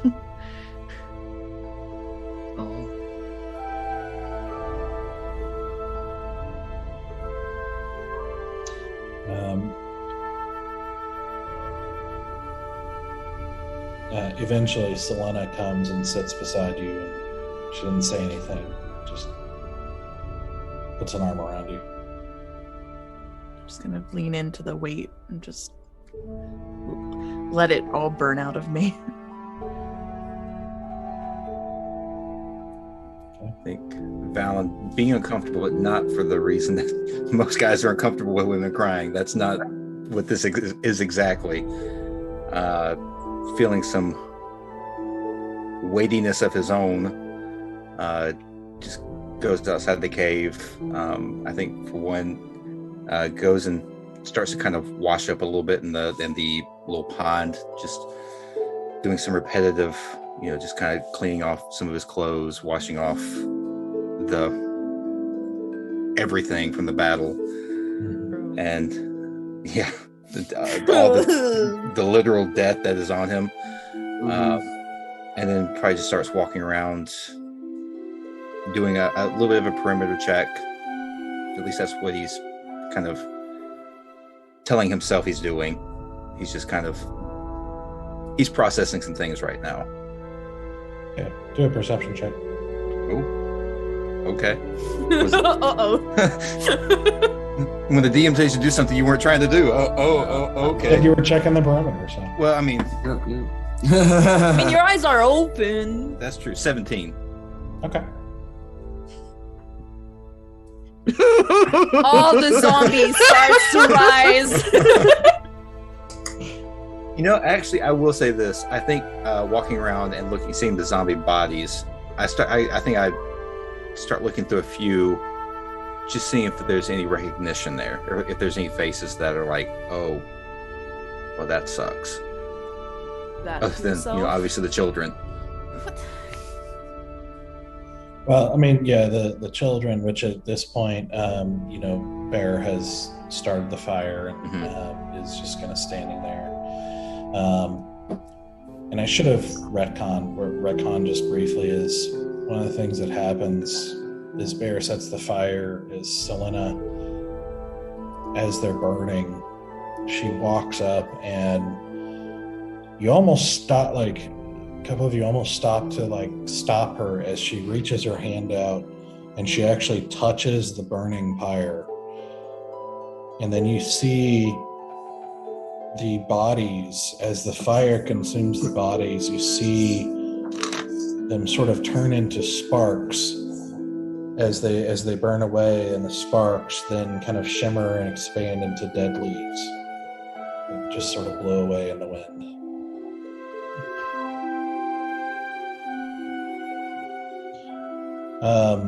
That being said,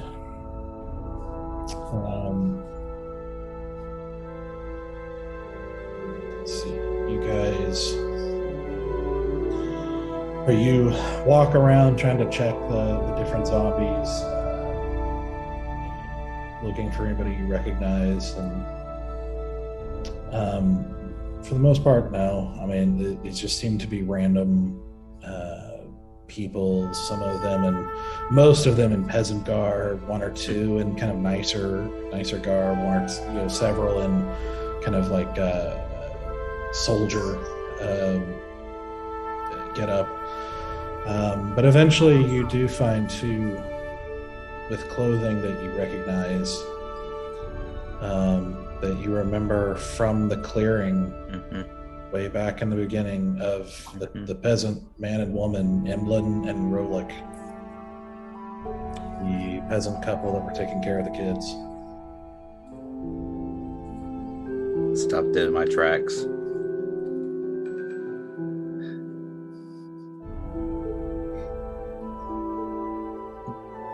Bear, we have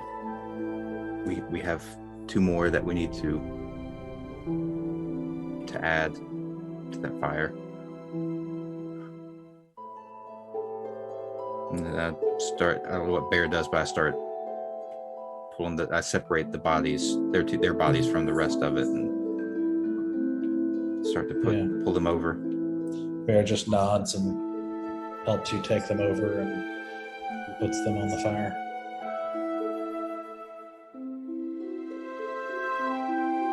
And just go about kind of walking around.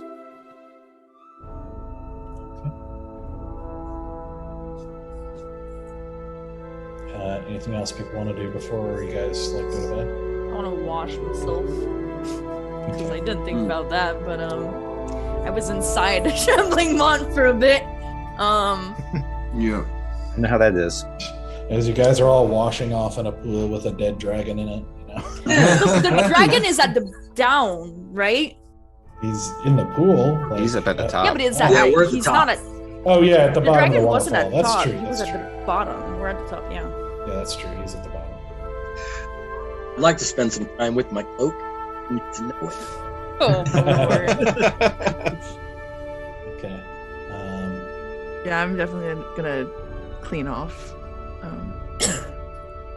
Can't wait to see what cursed item Stoke's going to try on next. I know, right? Yeah, it's Find nice. out next on Playing It was only with on a Literal necromancer. Fire. You know, You're wrong. It's shiny. we're not learning lessons. You know, things that have happened prior in other episodes. No. Stoic, you spend your time kind of familiarizing yourself, spending some time with this cloak. You can, on D&D Beyond, you can look up Cape of the Mountebank. I'll put it in the chat too.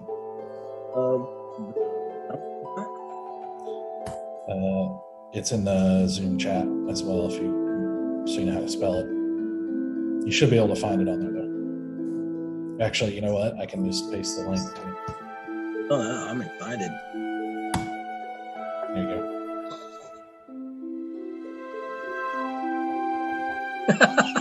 This doesn't work. This is not a space for you, DM. Leave the Zoom chat. I normally can't. I can't focus on that. I know, that's why I type a lot of bullshit in there. Yeah. I also, like, a minute before you said anything, I was like, Emblem and Rollick are out there. I know they are. I mean, I was thinking Exactly. it too.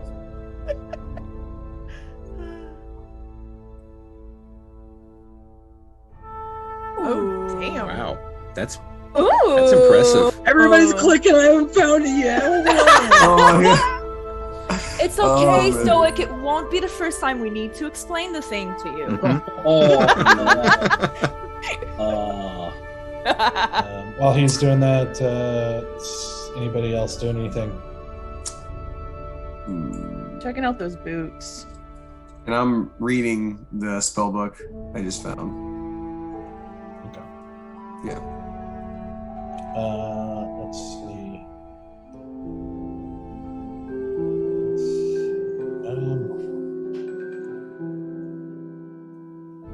Oh shit! Yeah. When he I finally found it. catches up, yeah, you can dimension door with that cloak. And smell like a fart.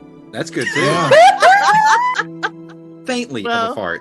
faintly. Faintly. We have oak Faintly. brimstone. Yeah. Doesn't show that it takes. God, Stoic's been here. Doesn't look like it takes attunement either. So that's good.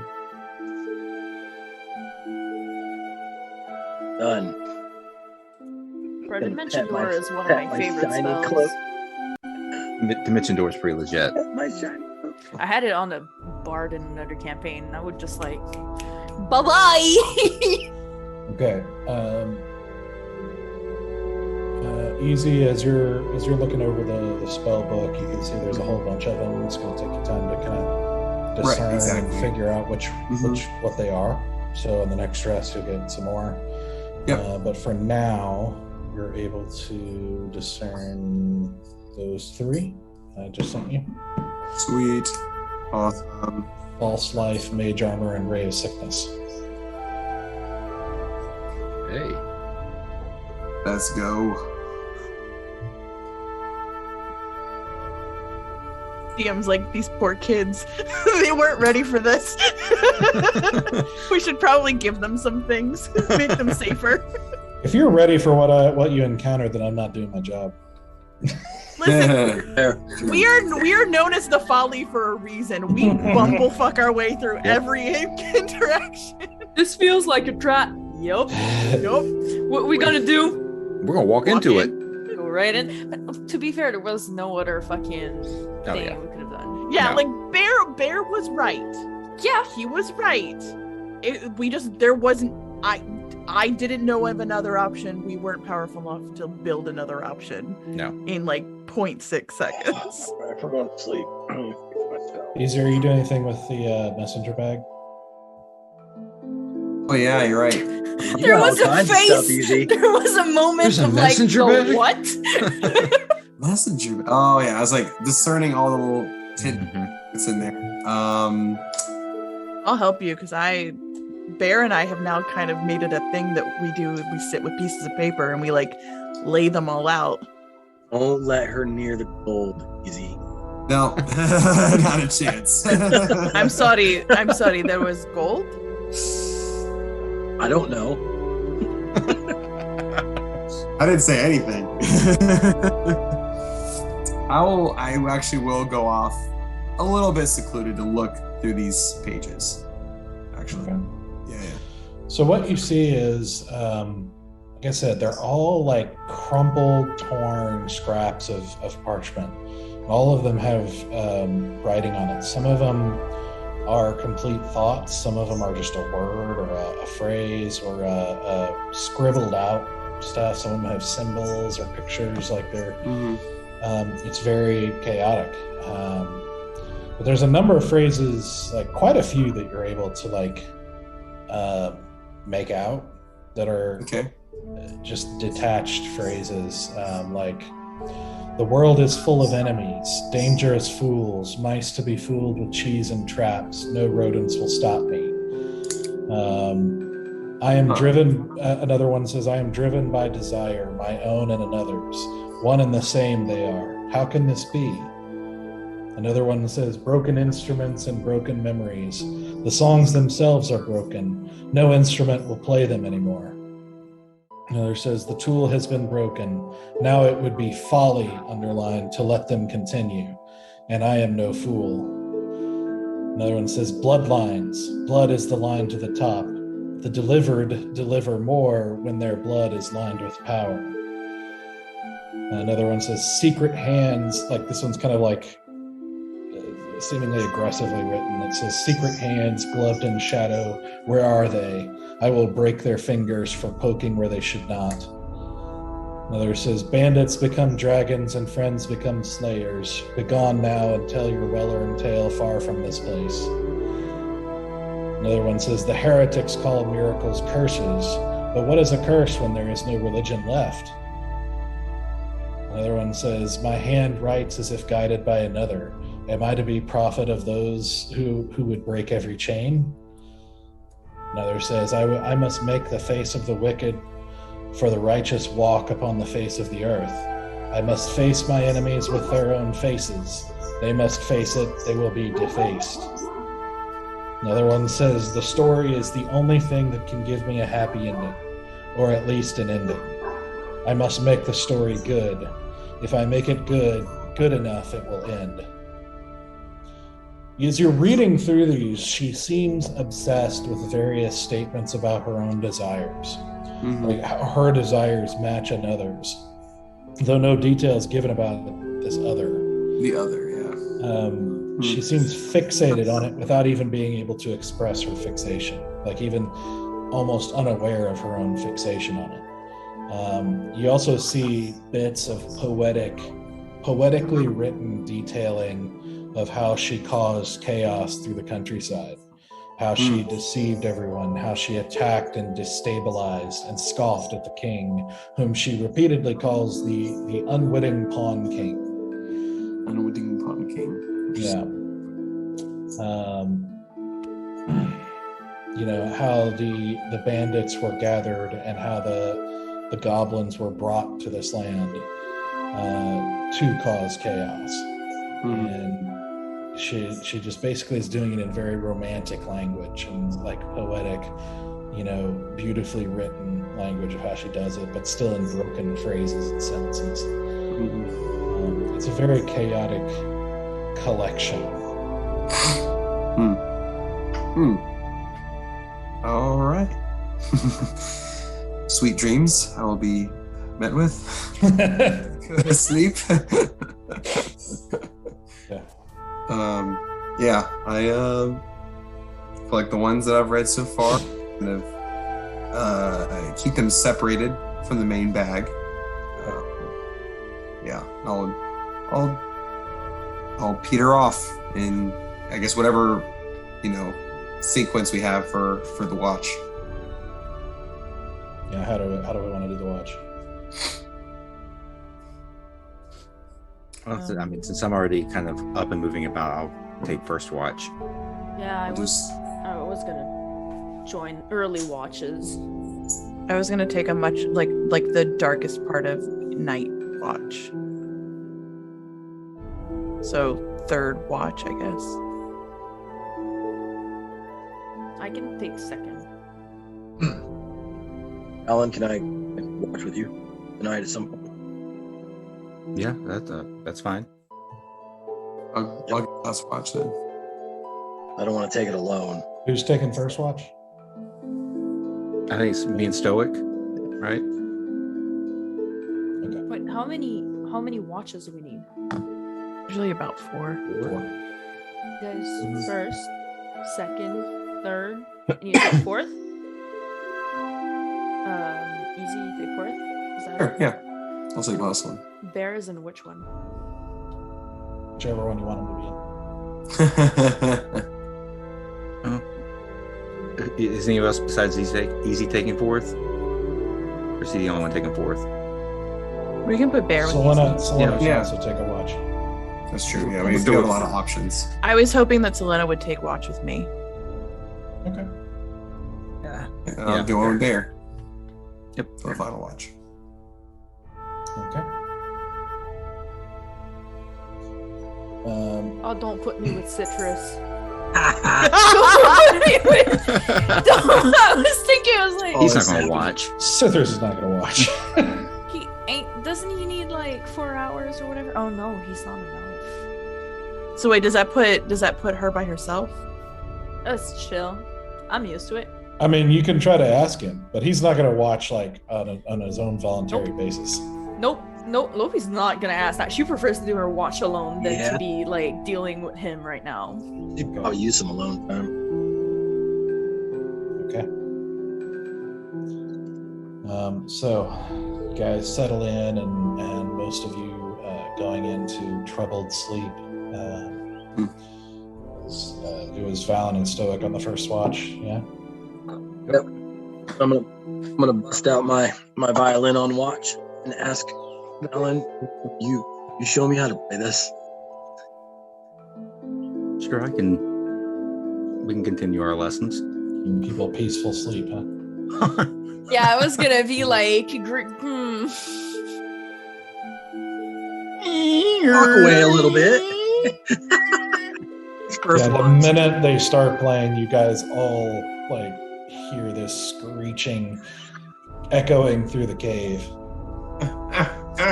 I figured we would be outside. Yeah, I would thought so too. Yeah. Maybe roar of the water.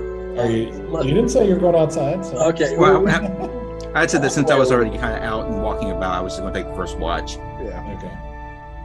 But Okay. I just want to take the time to have him give me lessons while we're on. Okay, both of you roll perception checks. oh boy, Already did. It was in that one. 14. Okay. Oof.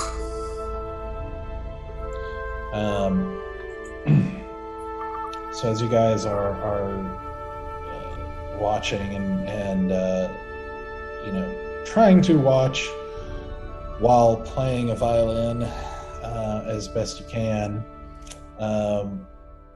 and just it's not going very well because your arms are tired, like you're just exhausted and beat up, and it's everything is a mess, and there's just your mind is distracted, both of you, from your extra material encounters, shall we say. Valen, out of the corner of your eye, back towards the cave, you notice a movement, and you look over back into the cave, and you see the body of Belladonna start twitching. In the cave. It's And you put her in the cave with you. Hawkeye. yeah. Oh yeah. Stow it. I'm pointing over, and like I don't know about him, but I'm hauling over to her body. She's still really tightly bound up, right? Like she's not getting out of her ropes right now. Are you running back into the cave? Yes. I am. Yeah. I am well.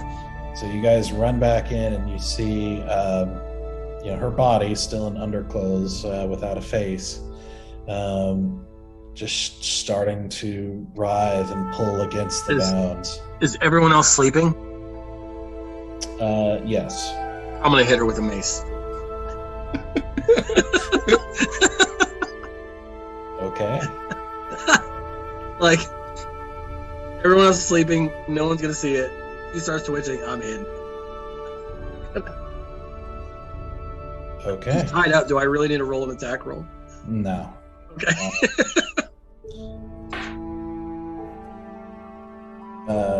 Shit, I missed. As she starts to writhe and twist, pulling against the thing, as you pull your mace out quickly and start rushing forward to her, as you hear the sound of ropes starting to be strained to the point of breaking, you raise your mace and drop it down onto her head, and with a crack and a bit of a splat, the body stops moving. Is there a head anymore? Or is it I just like... I didn't want to destroy the head. I Okay. didn't get to bring that up, but I would rather not destroy the head. Okay. Well, what are you trying to do? It can go in the chest. I don't care. I just don't want to destroy the head because I'm planning to try and talk to her. Okay. So you bring your mace down, and you feel there's this thud and cracking noise as you crush her ribs and collapse her chest. That's okay. And you hear the tearing noise of ropes as a hand launches out free, as she has not stopped moving. And I'm cracking her across the head. she Stab grabs It's onto only your a question time. grabs onto your ankle, Stoic, as Valen, this time I want you to make an attack. Okay. Oh my gosh. Is she? I mean, is it advantage because she's prone? She's prone. She's prone, yes. And grappled. Sorta. She Sorta. apparently tore her free, at least the wrist hands. This is a weird way to phrase this, because I guess she's alive again, but I don't want to destroy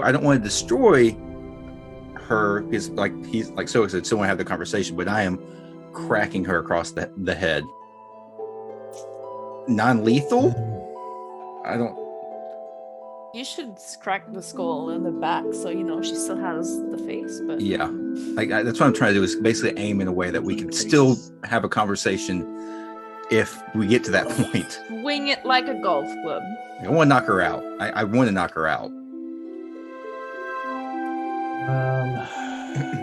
I'd cut the head at this point. Mm-hmm. It gets a little wonky because she is who she is. So Yeah, I'm trying to. I am that I am, and they that level at my abuses reckon upon their own. Hold on, I think the thing.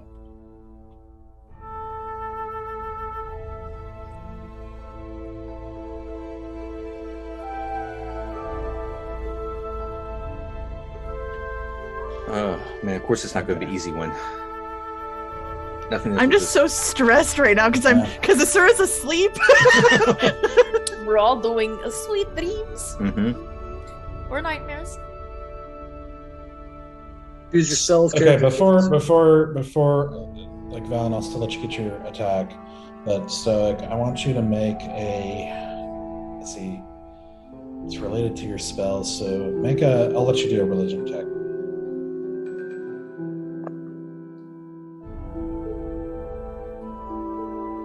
$11. Okay. Rolled an 8. Basically, I'm trying to figure out how to interpret a very specific rule into narrative. Look, you're going to have to kill the thing, and if you kill a zombie, it's not going to be much use for anything.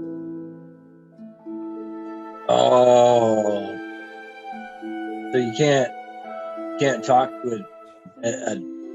You can talk to a single. Basically, yeah. Well, I know that stoic. That's like, I'll just read you the rule, like, because the rule literally says in the book, like, the inanimate object reduced to 0 hit points becomes inanimate and is too damaged to be of much use or value to anyone.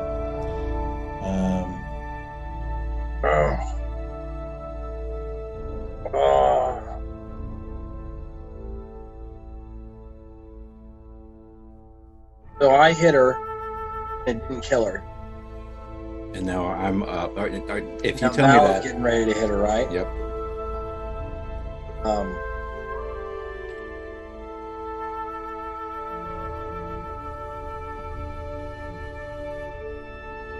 Yeah. Doug doesn't want to talk to her that bad. Not gonna do shit. I'm gonna let him hit her. Okay, you're saying just basically you're telling me to Swing kill her. and she doesn't go down. I'm taking a second swing and I'll knock her out myself. All right, then I'm going to take her out then. Because That's Second watch. An Yeah. 18 to hit. That's assuming stoic that you shout that to him. I thought that's what you. hit her. That's what I shout. Take her down. Yeah, I'm going for it. It was an 18 to hit. That hits. Roll damage. 11 points of damage. Yeah. Wow.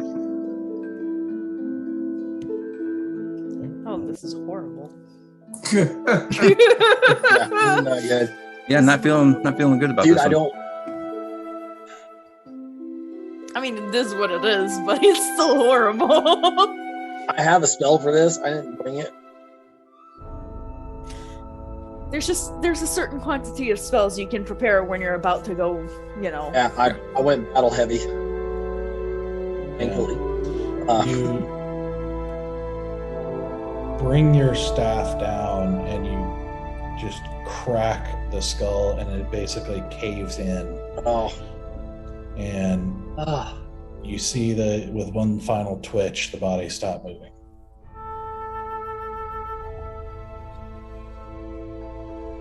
All right. Instantly put hands on her and cast Spare the Dying and see what happens.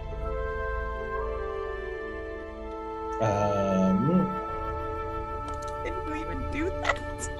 I don't know. It's a cantrip. It's not very strong. It just You touch a basically- living creature. Yeah, I was gonna say. I don't know if she's knocked out or insta dead. That's why. She's not living. Okay. She ain't been living for a while now. It's been a few Yes. hours. Yeah, fair enough. I just... Try. Oh, my God. Looking at Stoic, you're saying that she could not be spoken with. Like she was past that point. I don't know. I don't think so. We can try in the morning, but I'm telling you now, if she moves again, I'm gonna hit her again. I don't think we made a bad choice. No, but I think we lost some information. As much as we were probably going to get anyway. Sora, ask any questions. Please let them know you killed her.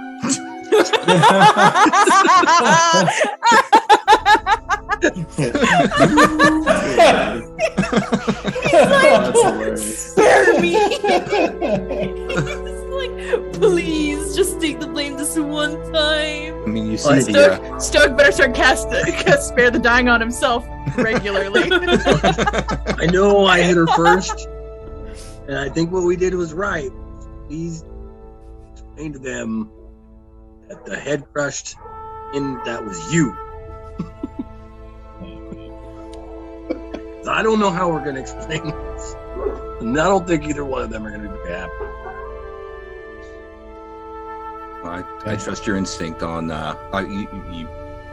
You seem to imply that it was pretty much moot at this point, and so I mean, I did what had to be done. No, see, Protect now when you everyone. explain it to them, none of those words need to come out of your mouth. The whole like, I trust you, you did this, and I went with you. That's no. Well, I did what needed to be done. That was great. Leave out all the stoic swung first stuff. I don't. Well, I feel like if they look at the body, they're going to see the massive indentation in her chest from the mace hit. But, I mean, I was there. I've been holding that body real close. I've been- it was stripped naked for a while. I'm pretty sure somebody would have seen that. Damn it. Look, I really don't want to deal with them in the. You better have a good lie because I have +8 in insight. Oh, she started moving. She attacked you. We took care of business. yes, you did. I like the story. Like, that's not a lie. I'm gonna go wake up Loopy. Waking her up? I Okay. am. And no one woke up during that Loopy. that exchange. Belladonna suddenly started to move. You don't know what happened. Alan defended us. You may want to come look to see. What? Oh my god. My eyes are already all crusty because, you know, when you cry yourself to sleep, it's disgusting when you wake up. Not It yet. hasn't been that long. Just, what are you saying, Stoic? You have a problem. I know that already. Yeah. Oh, it's bigger now. Yeah, but You just need to come look. come look at the what again? You'll see, and I'll start to wake up everyone else too. Easy and Oh, it's a group thing now, okay? compare. Okay. Oh, Just because I think everyone needs to be awake for this. Oh, why the fuck am I awake? What? So- her brains are on the floor. She tried to attack us, and luckily Valen acted quickly and stopped her. Can I insight check that? Yeah. Hell yeah. Insight and deception. Oh, deception! I don't have any of that. Oh, 16 God. natural. 16 natural. Take it. It's a natural 15 Ooh, I think she plus 8. plus Shit. 8. Yeah, wait, she's good. Plus 8. He's definitely lying.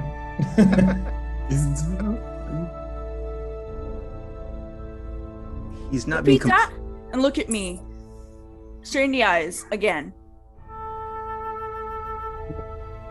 May have helped, but she started to break the ropes. What were we to do? She did do that. And Lopi, you can see the sort of mangled and beaten body now does have the arms like the torn rope and the arms have pulled off. You have to put it that way. No, that's why I was like, are you really gonna wake her up? Like now without just like moving the body from where you fucking Yeah. smacked it on the Yeah, that's Wise, that's what it's gonna wise. do. Wise. Wake everybody up. Oh, Uh-huh. what happened? What the? She Yeah. came back? Yeah, it's only been like an hour or two, and she came back.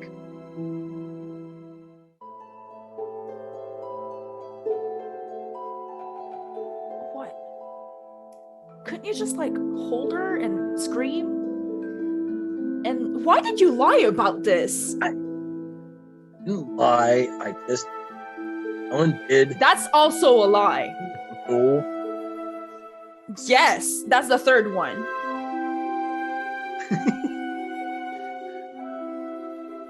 I didn't know what to do, and I thought you'd be mad if I hit her. Like It hit Oh, her. that's the first truth you've been saying right now.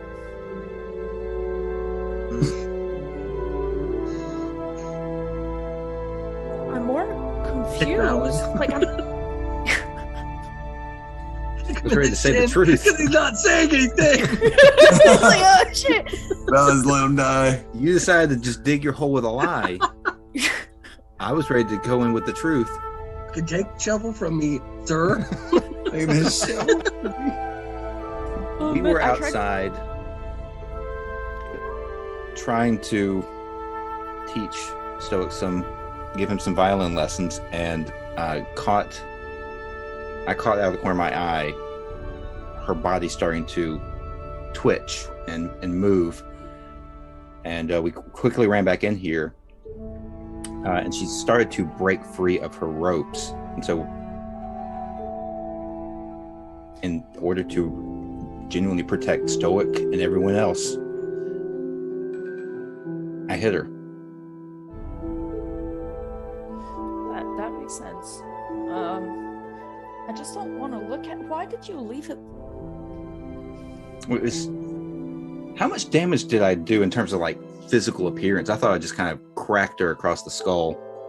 Well, at the moment, her entire torso is caved in, as well as her, like, basically the top of her skull is concave. I mean, it is caved in. I mean, a tiny cut at the head and bloody it starts mess. bleeding profusely, usually. So That's true. And he whacked it really hard. I mean, basically to put it out. you guys have a lot of tact. Yep. And like, you see, she just doesn't want to look at the body. She's like, I'm more upset the fact that you lied to my face first thing in the middle of the night while waking me up. I've made peace with the fact. Made peace. Whoa. I'm speaking over myself. She said, I understand that. She came back to life. That's the reason why we tied her up and everything. You know, I understand. But why do you feel the need to lie? You know how to deal with scary women, and you're kind of scary when you're mad. Good. You know, honest. Just an advice? Just an advice? Lying to a scary woman when she's mad is worse.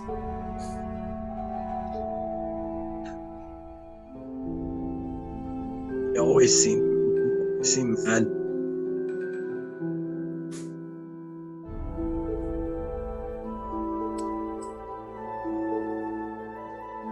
Yep. But like, Into the. oh, Go ahead. I was just gonna say,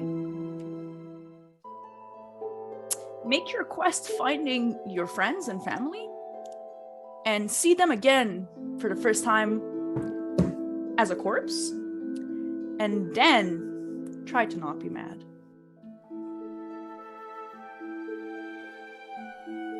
Yeah, I can see that. Just wish it wasn't directed at me most of the time. Well, don't lie to me. I can do that. You're not very good at it. Oh, no, I'm not. Now, can you clean this up, please? Because I don't Already picking up Yeah, her body and yeah. starting to move it outside. Zero tact, guys. Zero tact. None whatsoever. Yeah. The first time, it's just like, Oh, they don't call us ta-da, the here's Folly your for any friend. reason. Yeah. He's in a box and he's dead. And I'm like, wow. And now you're just like, Lopi, wake up. Lopi, wake up. We crushed her skull and, like, you know, her torso as well. So she's half a pancake and it's a little bit gruesome, but I need you to see that. And then I'm gonna lie. I didn't do that. There's a rock that fell from the cave and it kind of like smooshed her up a little bit. It wasn't me. God damn it, guys. I love it so much. Yeah. It's like mace markings in the body. Yeah.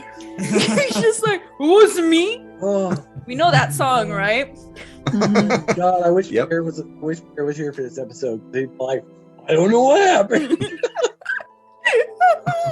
Oh my god. So you guys Damn. start gathering the body as into that sort of awkward silence. Sylenna just says, she deserved to die twice.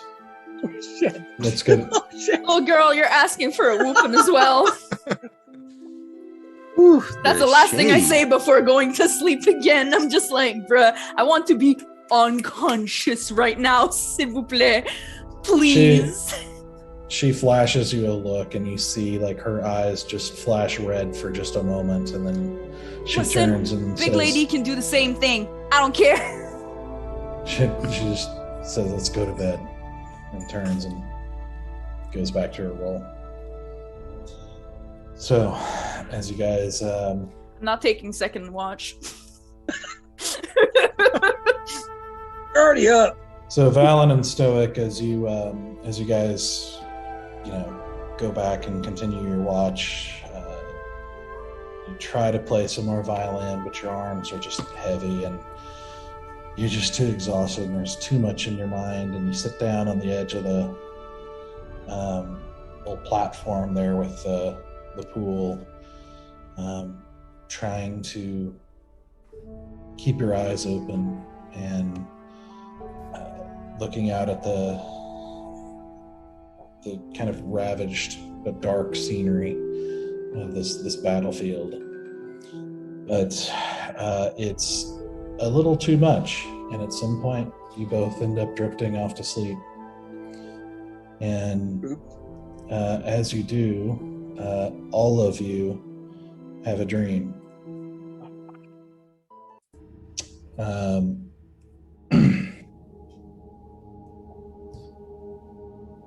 See, and you're all having the same dream. As you do, you see a stage where a beautiful red-haired elf is acting and saying, "And if the night should fall upon us, I will be the moon goddess, and the tide of my love shall rise. But I believe the sun will shine, and I shall be the dragon of the sun, and instead grow the seeds of affection until a bountiful harvest pours out of our wagons. Yes, my passion be like the day and night, unstoppable as the cycle of the light." And you see this elf with flawless pale skin, with just a little bit of freckles just under her eyes, with this tumbling auburn hair as she's dressed in what's obviously a stage costume of some sort of noble maiden. You see her, your view sort of pans as you see an audience kind of gathered in a field nearby a village where this makeshift stage has been mounted up, and your view kind of falls back as you see this crowd raptured in the story, as your view goes toward the very back in kind of the shadowy back area where there is a gaunt figure with paler skin, standing with a straight back, his hand stroking his chin, the torches of stage light reflecting in his eyes like coals. And in a thin, reedy voice, he says, "Her and the brother." The tent, your vision changes to a darkly lit, a tent lit only by light outside of it, where the elven woman that you saw before is sleeping. Another elf across the tent from her with long black hair, male, sleeps across from her and snores softly.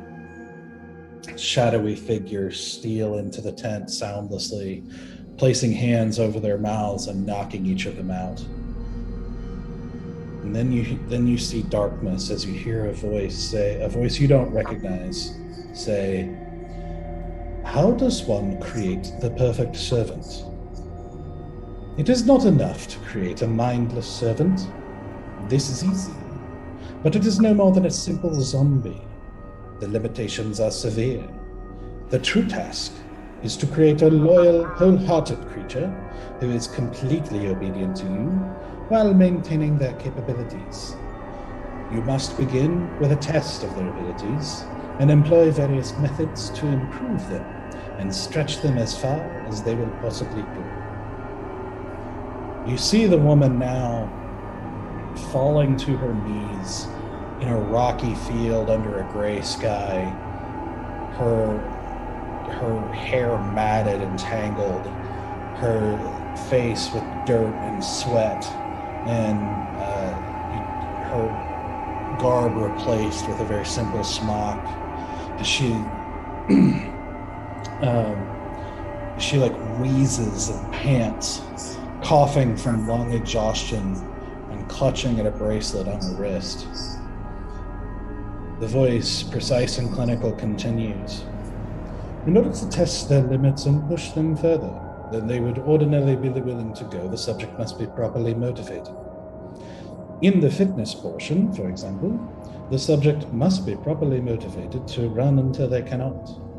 With this subject, a conveniently effective form provided itself through the brother. The threat of torturing him served as adequate motivation to run until completely exhausted. The same motivation in reverse motivates the brother. Thus, they have effectively become each other's fear and motivation. You see her try to stumble forward again and fall to her knees, coughing up blood. You see gauntleted hands grab her and begin dragging her away as she weakly cries, "No, I can keep going. I can keep going." And then darkness. Then you see her in a crowded marketplace with a cloak kind of pulled up as she's trying to persuade a merchant to give her free food for a family she's made up. But the merchant's unconvinced. And then you see, your vision changes again as you see her hanging in a dark room as a whip cracks across her back. Then you see her speaking to a guard who won't let her pass the castle gates despite her best deceptive efforts. And then again, her hanging and being whipped. Then she is at a farmhouse trying to convince a farmer that she's a noble who needs shelter and the best the farmer has to offer. And the farmer's convinced.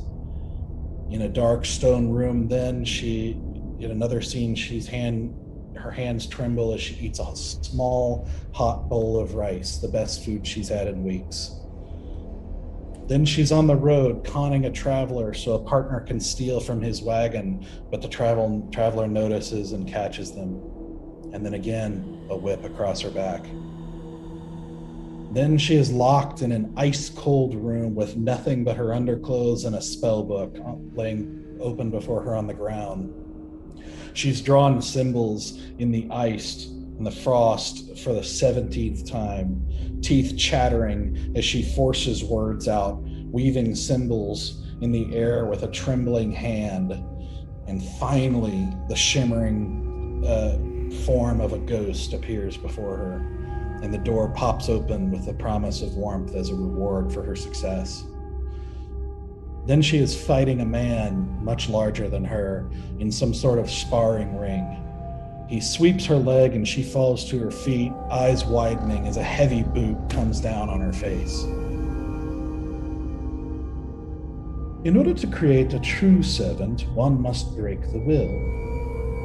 Then you see her being dunked into water until she is almost drowned and then brought back up, sputtering and coughing water out of burning lungs, barely clearing her lungs of water before she's plunged right back in. She's tortured in a variety of unspeakable ways, and as you watch in horror, the voice continues. Breaking the will is the easy part, as has been demonstrated throughout mortal history. Simple physical methodologies are usually enough, given enough time, but a creature of broken will is a weak creature, hardly better than a zombie. The truly valuable thing is a fully functional being with a strong will rebuilt to suit your wishes. You then see her in a field as she fires bolts of fire out of her hands rapidly at scarecrows that are set up across the field, swiftly hitting each one square in the chest as it erupts in flame. And she is told that she's completed the exercise in record time. She then watches, afraid to show any emotion, as the scarecrows are removed and she realizes they're actual people. Then another scene as a shadowed figure mutters incantations as she's compelled by magic to do terrible things, beating a farm wife, chopping the hands off of a peasant man, blinding a young man, made to believe lies about anything and everything until she no longer knows what's real, constantly force-fed various potions and herbs. Through a complex regimen of repeated magical spells that manipulate the mind, brainwashing techniques, and the various concoctions of my own creation, I have developed a method of rebuilding the will without the troubles of independent desires, moral code, personal preference, or other influences. With a simple command from their designated master, the subject's desires themselves change to that of their masters. Then she is shown fighting a man twice her size in combat, but beating him senselessly. You see her later casting powerful spells and killing dozens of people in one fell swoop, lying her way through a variety of situations, deceiving people with ease, manipulating even nobility, plotting even psychological warfare. And the voice continues, "That is the truly valuable thing. A servant who is operating at the absolute peak of their abilities and employing all of their strength and willpower to carry out your wishes. It is the only way to fully take advantage of their creativity, ingenuity, prowess, and charisma. While exceedingly difficult to accomplish, the principle behind accomplishing this is simple. They operate at their best because they have never wanted anything more in their lives than to do what they are told by their master. Maximally talented, intelligent, trained, and unerringly obedient. They are one of my masterpieces." Then your vision goes dark. As an ancillary note, late in the program, subjects often develop quirks, which I speculate to be subconscious coping mechanisms. In this case, the subject has developed a habit of telling herself and those around her stories that describe her as the hero prevailing in whatever task is given her. What is also fascinating is that she is not intentionally trying to deceive anyone. She fully believes her own stories, even if she decides to change them in contradictory ways as her orders change. Yet always she is the heroine trying to overcome evil. I shall make further notes exploring this possibility of using a story framing mechanic with other subjects to see if it increases effectiveness. Very well. Then tonight shall be the climax of her origin story. Then you see the woman lays on a steel table that's propped at an angle. Her hands and legs are tied down. Her eyes look straight ahead with no expression as a bracelet is cut from her wrist and tossed into a nearby fireplace. When I found you, you were but an insect, a harmless caterpillar, wandering through dirt and muck. No more than a worm, useful only for bait. It is not your fault. The gods simply made you weak. But this place has been your chrysalis. Your transformation is nearly complete, and now you will truly be a thing of beauty. Trained to physical perfection, mental fortitude, charismatic, strategically clever, and immensely powerful. A dangerous work of art. A perfectly crafted servant, an expertly forged weapon, and this new power will make you truly great. And you see kind of coming out of the shadow, a hand holding a blank white mask. As it pauses for a moment, and you hear him say, "Perhaps my only regret is that you were originally designed specifically as a taunt for another. But alas, a more advantageous need for you has arisen. Tomorrow, you go to Corandia. But tonight, you become something more than mortals were meant to be. We break the boundaries that the gods so cruelly and short-sightedly placed upon us before they became mostly absentee. Tonight, you become danger, obedience, and beauty. Tonight, you become a monarch." And you see these hands place a blank white mask onto her face, and her body immediately writhes against the bindings in pain as a piercing scream tears through the air. And amongst the writhing, you see a face form on the blank mask, a contorted image of absolute rage, as among the edges of the mask, you see flames of black and white. And as you wake up, that's where we're going to take a break.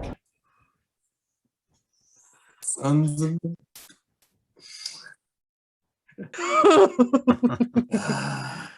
Ooh. Ooh.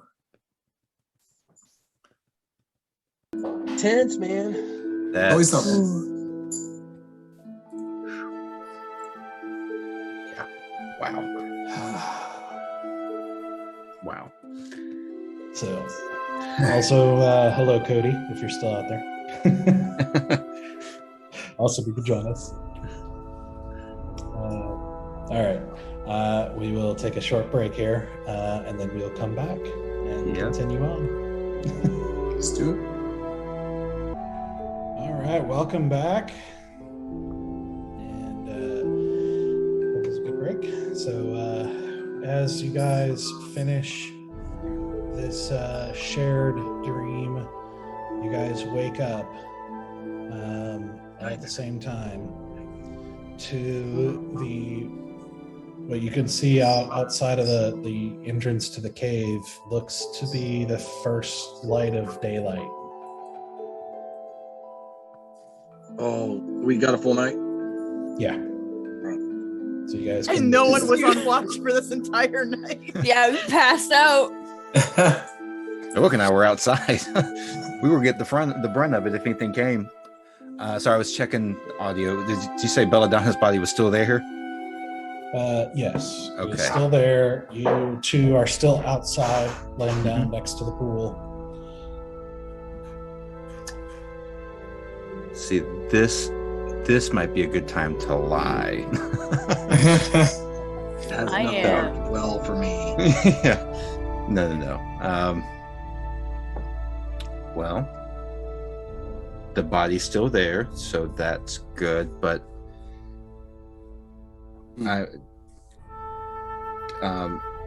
did you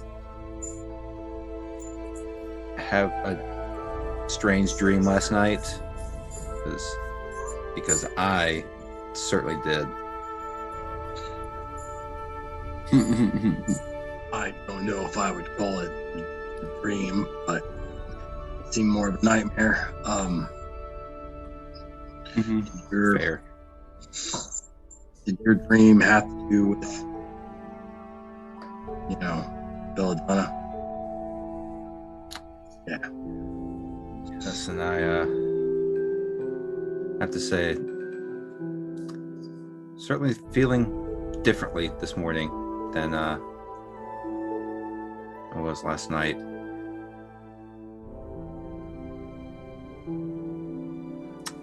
Yeah. I'm actually feeling a little better. Because instead of, I don't feel like we punished the wicked. I feel like we may have set her free. Possibly.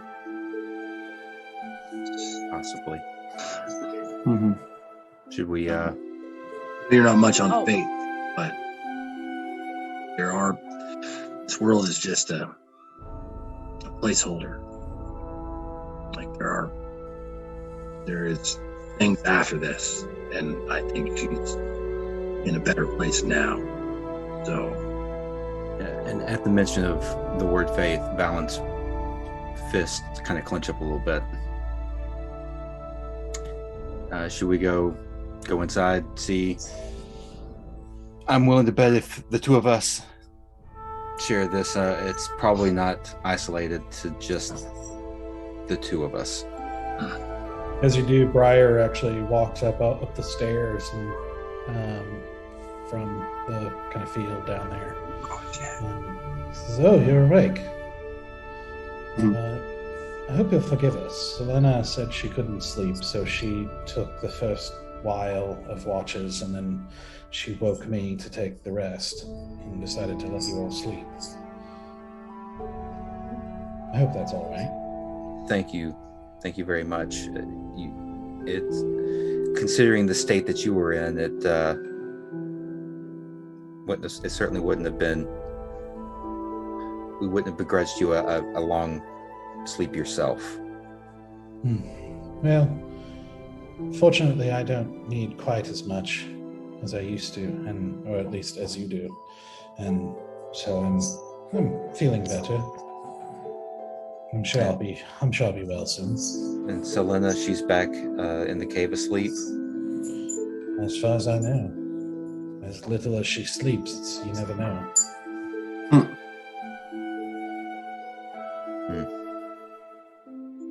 Well, shall we? Guess we walk into the cave. You guys rejoin the group as you guys are all waking up from this dream starting to stir about. Since I have my fancy new cloak, can I take my older cloak and lay it for Belladonna before anybody wakes up? Sure. Well, you all woke up at the same time. Okay. But you can still do it.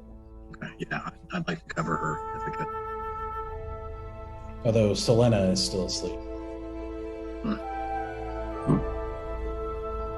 So when Sylenna came back, did she come back to basically at this point I've been big spooning her every time we've slept to keep just to feel like keeping her safe. Mm-hmm. So did she return back to that cuddle pod? Well, so actually when you return, you see, as you wake up, you see her sort of sitting Indian style in the tent with her eyes closed.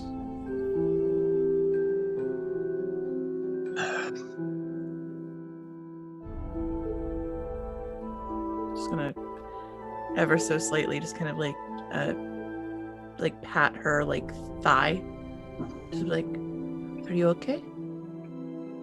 Her eyes open and shift to that kind of normal blue purple color, and looks at you. Are you feeling better? Yes and no. I'm feeling physically healthier, but I am actually feeling a bit weaker today. But I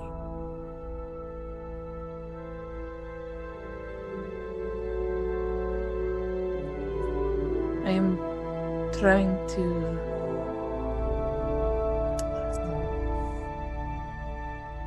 process some things that are very strange.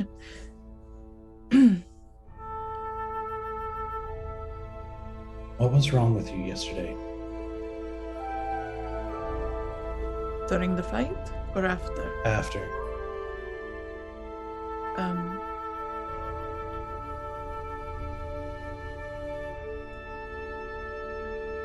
I don't have an answer to that question, or at least not one answer to that question. I took a drug during the fight to try to help And I don't know if I was feeling its effects after I woke up, but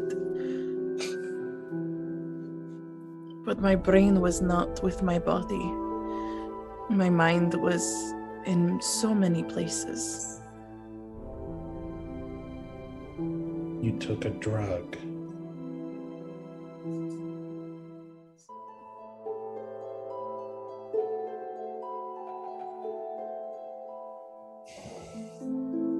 I am not strong enough to survive what is coming. And I knew I was going to go down at some point. And I needed you to be safe. And if that meant my body became the shield, then it was something I was willing to do. For you. For them. You see her eyes take on a bit of a red tint as she kind of leans forward and is like,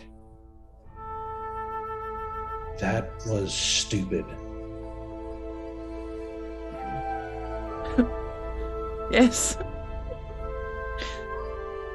We have called ourselves the Folly for a reason.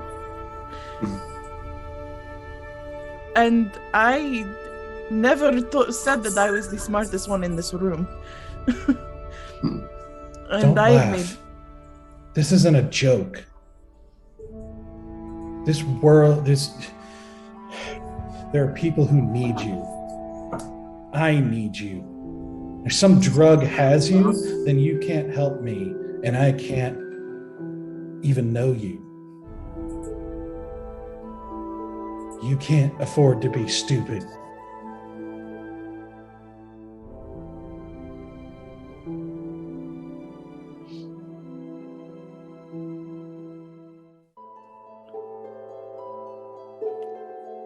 You're right.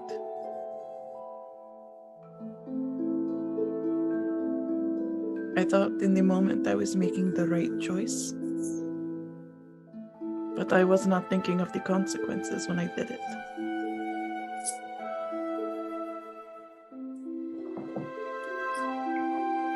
And I'm sorry for that.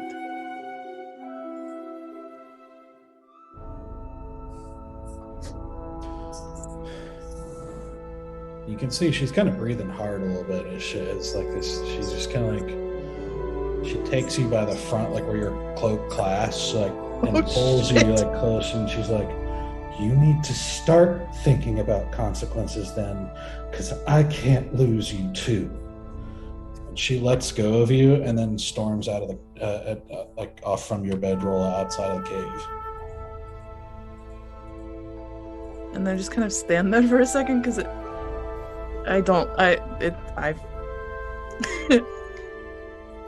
it's weird to have it turned back on me. And I'm just like,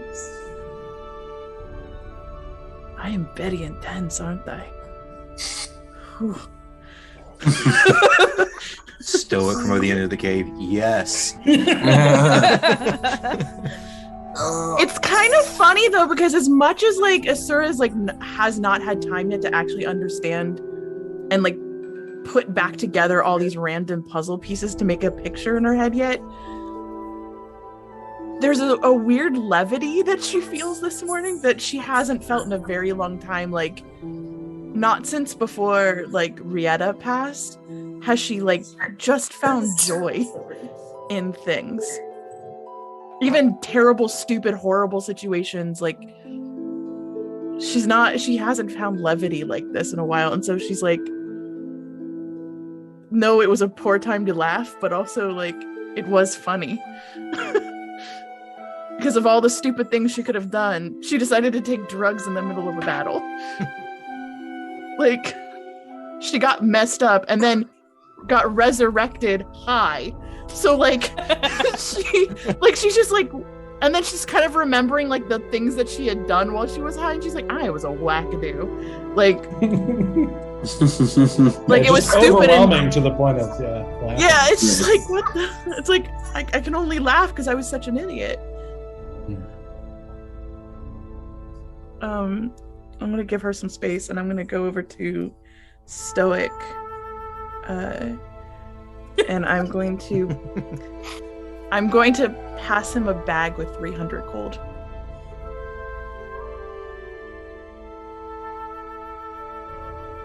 You're muted. Where did you get this? And why are you giving it to me? Well, I have money, and I've been earning money with the rest of you. Have you? I have been giving myself a higher percentage of the split for a little while. To be honest, that's all I ever wanted was redoing me dead. I don't really mind. I'm not in this for the money. Old habits die hard, Stoic, and when you grew up the way I did, you keep what you find, because you don't know if you'll find it again. And I have found something with this family, and it's more important than gold. So this is what I owe you. And thank you.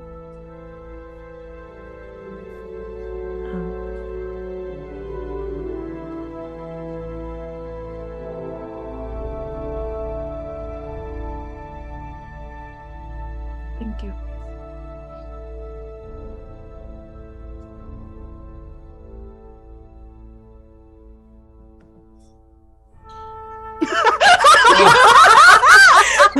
Wow. I had such a beautiful. I was so. He just disappeared. That's probably like Stoic's mind went, let's unplug the power cord. He used that cape, that dimension door, and he just disappeared. Yeah, he dimension doored our entire stream.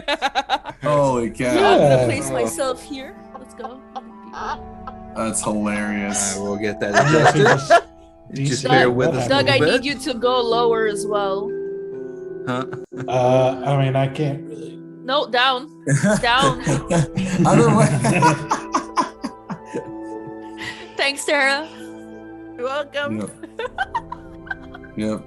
I feel like what was that character in Tool Time, whatever it is, the neighbor? Oh yeah. Oh yeah. Well, yeah.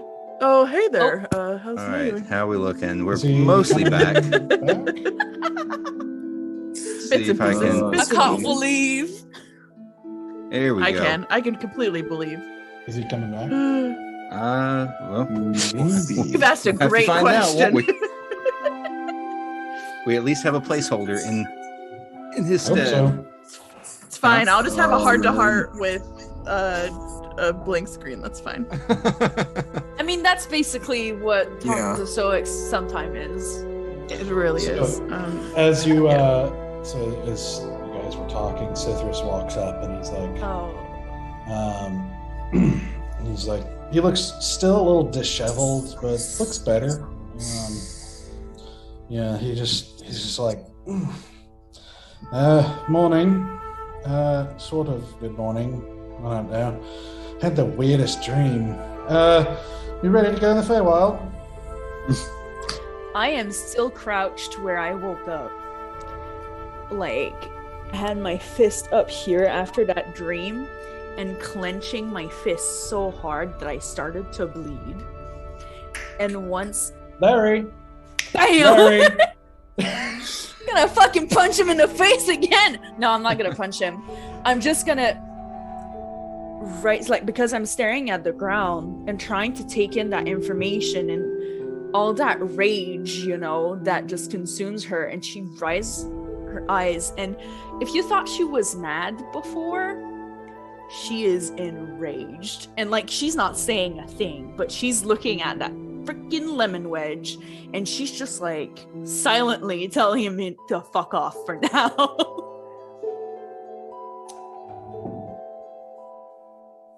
Oh, of course not. Doesn't. Guys, I think Lucy is broken. Lucy is perfect. Wow, nice. DM, have we seen the face of the person that was narrating throughout this? You said we got to see a gaunt figure. Is that what you call it? A gaunt finger. Yes, of course, a figure. Her and her brother. That's at the beginning. But we didn't see a face. We saw a beard, right? No, nothing. Weren't they stroking their beard? I'm trying to piece out as many details as I can. At the very beginning, we saw a sort of thin, gaunt figure stroking his chin. Mm-hmm. But when he spoke, he had a different voice than the narrator. I'm still... She's gonna take her notes and write as many details as she can remember. And it doesn't matter if there's blood all over the notebook after that. She will write down as many things as she can recall. Okay.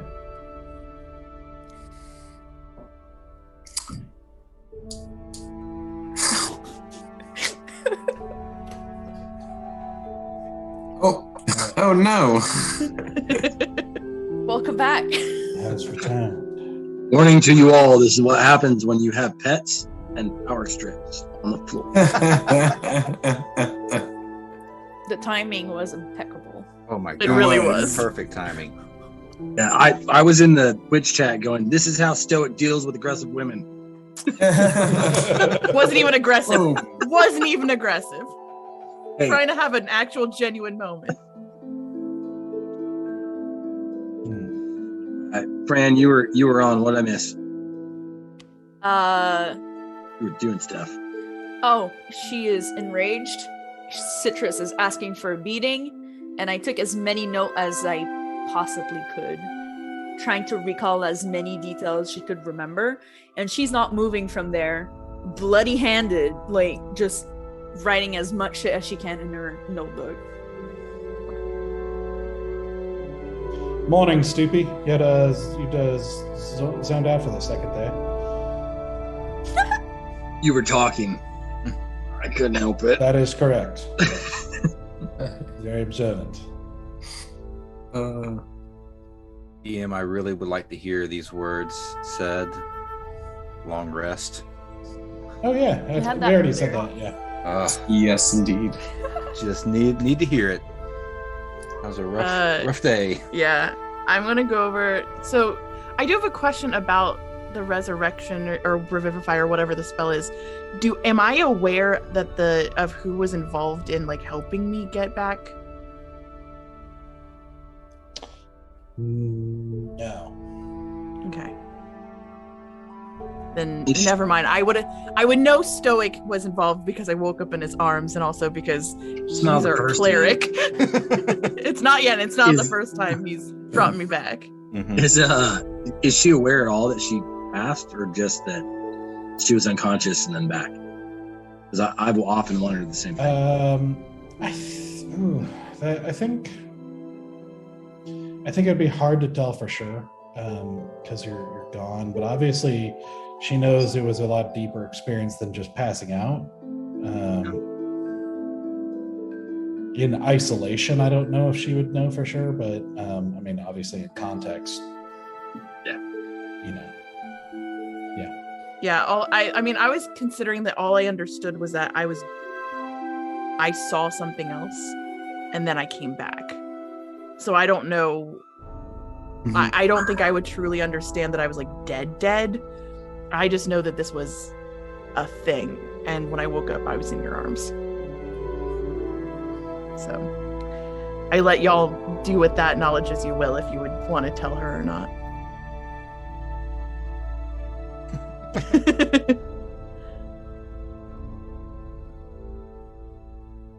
Well, I am gonna get near Valen though and just kind of like give him a bump. Well then, what's the game plan for the day, guys? Let's go to the Feywild. Easy, you're here. Yeah. And you get 300 gold, and you get 300 gold, and you get 300 gold. And I go and I just start walking to each person, giving them a bag of 300 gold. Hey. Really? Well, Yeah. This is As Sithris is standing there with his hand out. I Oh, slap it. Citrus. Good job, buddy. oh, I never found out about those boots from last night. Oh, man. I mean, they don't seem to be magical. They seem to be just iron boots. Boots. I Are thought they you made said for that there was walking? something magical about them. I said there seemed to be something magical about the creature that enables them to handle. Oh, gotcha. So I literally just walk around with steel boots. that tracks. That is very that's on brand. Fashion. But they're made Might for be walking. good for training, you know, like Yeah, I was resistance I'm gonna, training. right. Right. Yeah. When I do that 20 pounds of rocks and running up and down, I am gonna say, easy. Give me the bag of holding. I'm gonna throw the shoes in there. Oh, the shoes? Okay, I'll open it up. These big old iron boots in there. Is there a weight maximum? There is a weight maximum, but I'm not even close. It's pretty high. It's what, like 500 pounds Really or high. something? It is bag of holding. Without No. getting too deep. While we're all trading stuff, after Sura gave me that $300, I'm just gonna be like, I don't know why you gave me that, but since we're giving each other things, I meant to give you this earlier, and I'm gonna give her her prototype dagger. You mean the one I could have had in the fucking fight? Yeah, that one.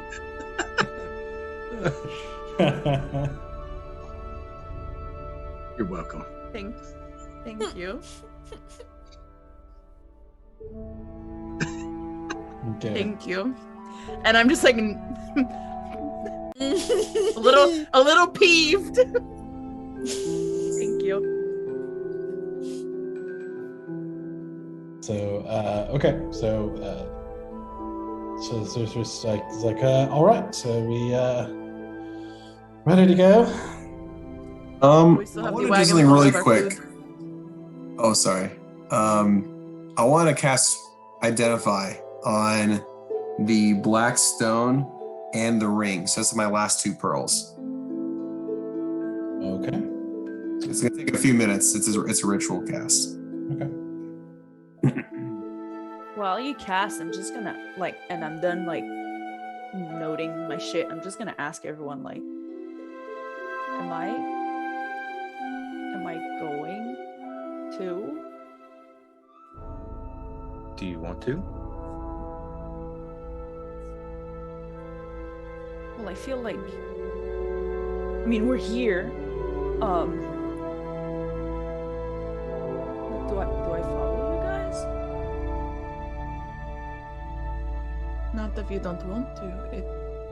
It's not how this works.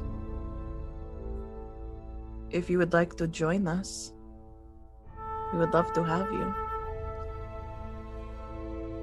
If you think that you are needed elsewhere or would like to do other things, we won't fault you. I realize that this has been a very unpleasant time, but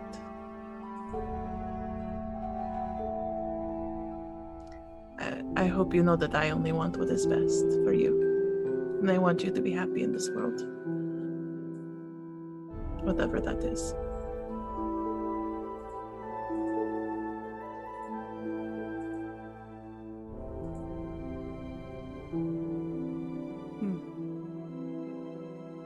I think I'm gonna. Sithris puts an arm around you and is like, "Come on, Linksy. You're a bard and you're talking about the Feywild. How are you going to turn? It's the place of stories. It's literally where fairy tales come from. How could you turn that down?"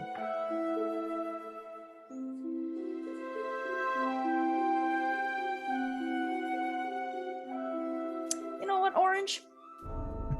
You're right. And I'm gonna pat his face, with my bloody hand. Just out of pettiness. Wipe it out a little bit. Beautiful. He taps you on the nose with his finger and lets you go. Yeah, I think I want to see the Feywild. I don't think I'm gonna come back into Feywild ever. If we come out of it.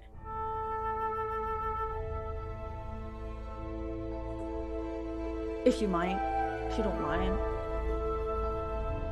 I would love to have you with us. There is no better place to get lost forever. We ready? Wait. We have a wizard casting a spell.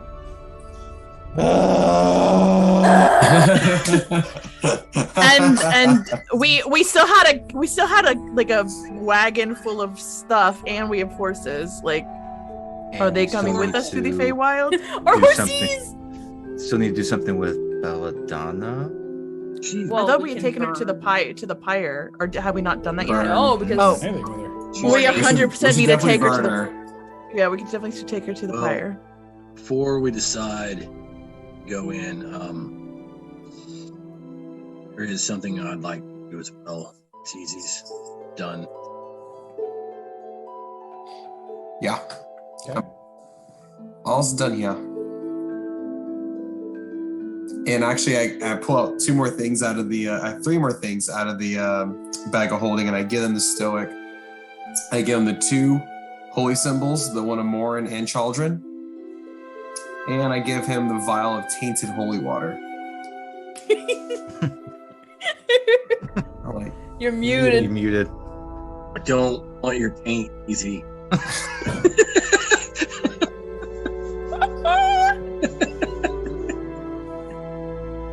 But I will see what I can do. we just put it back in the bag. I don't. Just hold on to that for me. I don't know what I can do with it, but no one objects. I think I may try to contact Octo and see if he can help us here. There's way too many bodies for us to purify ourselves. I just need your guys' help. I can only send a short message. I don't know how best to let him know where we are. We don't even know where we are. Well, I'm gonna. Do a Bear Google has Pen that drop map, and- correct? Yeah. Bear has that map, correct?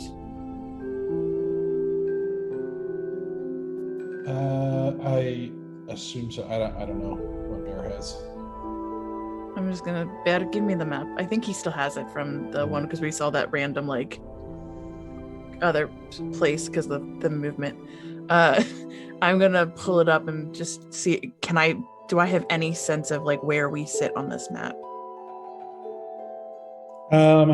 Let's see. You know that you have been heading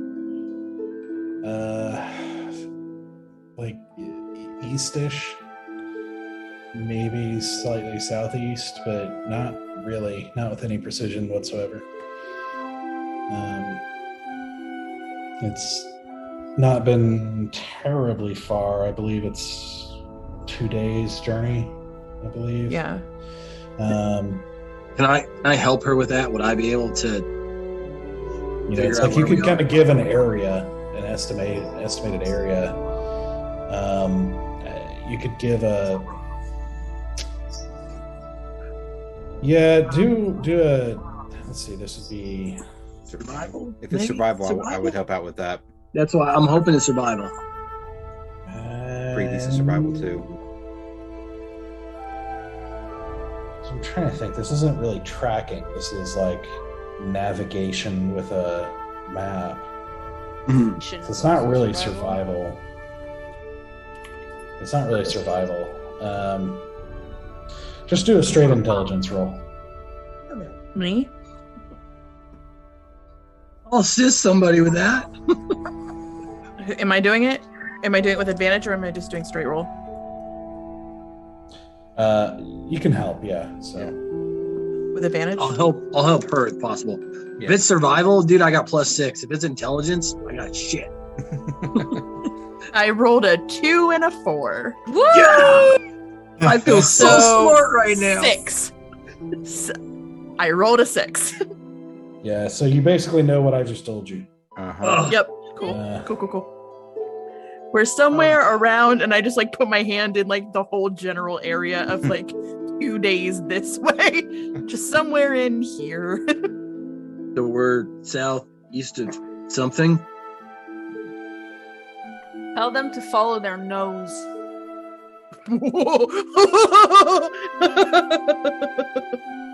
I mean, it's a a lot good of body point. rotting. It's a good outside. point. This area is starting to smell quite bad.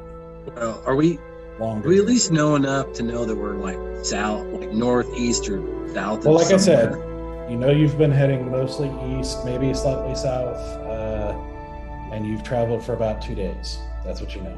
So 2 days east of where? From Grandia? Grandia.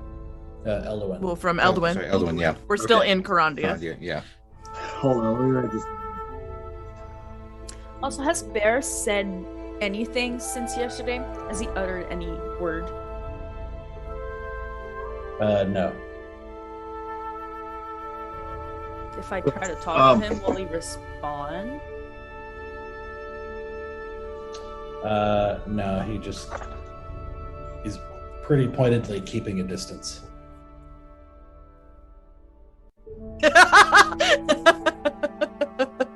We all just want to hear Doug's Jeb impression. No, like generally through the character, I just want to hug Bear. I'm sure he would. I'm sure even though Jeb's not here, Bear would accept a hug. Bear would give you a Actually- bear hug. He actually won't. Kind of his name. Oh, never mind. I 100% lied. Bear generally likes hugs. but Everyone keep on apparently he will fucking not. lying in this group. So sick and tired of it. No, Sora. Mm. I'm gonna send a message to Octo. I can't be very descriptive. And to be frank, my handwriting sucks. Would you help and write a letter? We can leave him a message. We can leave him. Isn't this sending? Aren't you saying something to him? I am, but I'm gonna let him know where we're at. I'm hoping that she will write a well-versed letter explaining what happened here. Okay. You know what? I can use sending to get him here, give him directions. I'm hoping whoever he sends will bring that message back to him. Like leaving a note. Yeah. Yeah, we're leaving a note behind. Yeah, we want to leave a note, and I would hope that Sora would write it. If he would. Got an A in the penmanship, so. Okay, If you'll so take care of that, then I will give me a moment and I will see what we can do. And I will begin to pray and cast sending to Octo. 25 words. 25 words. Let's see. Stoic here. Please send men 2 days east of Elderwin. We've stopped the zombie apocalypse. Come here to learn more. Also, do you know where orcs come from? also, do you know where? And then it cuts off. Damn it! Damn it! Okay. I'm just gonna look up it. I'm just gonna look. Do I hear him say that? Like, you just have to say it out loud, right? When you're sending it, I don't know. Good question. doesn't it have a verbal component? Oh shit! I can look it up. Sure if it does or not. No, I think it's just telepathically. send it. Yeah. Well, it's in their head, but is it in my head? It's a question. It's got a V. It's verbal. I don't. Yeah. Well, that's casting the spell. I don't know about the Not message the words. itself. Yeah, I'm not sure either. It's up I to think you. it's Because just I was like, sending- if I heard him say that, I was like, well, when dorks love each other very much. Yeah, I think it's just in your mind. Okay, good. And then I wait for a reply. Okay. Let's see.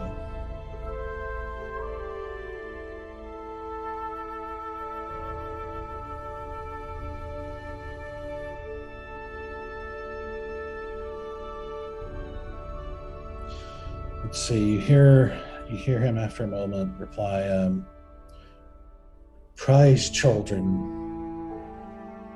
I hope this means the necromancer threat has passed.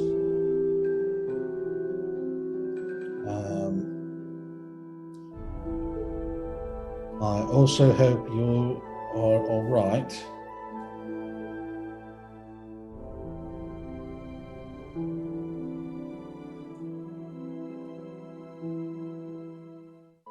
Things continue to get tense here.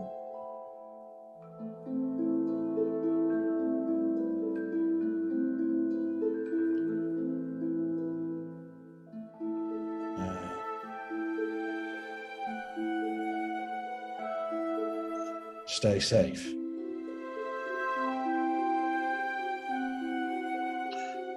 I'll turn to the group and just. He was happy to hear from me. He didn't really say if he's going to send people out here or not. I think we should leave him a note anyways, just in case. Because if anybody stumbles upon this scene, I'm sure word will get back to either Octo or Greenwood or King, somebody. So I think we should leave a note.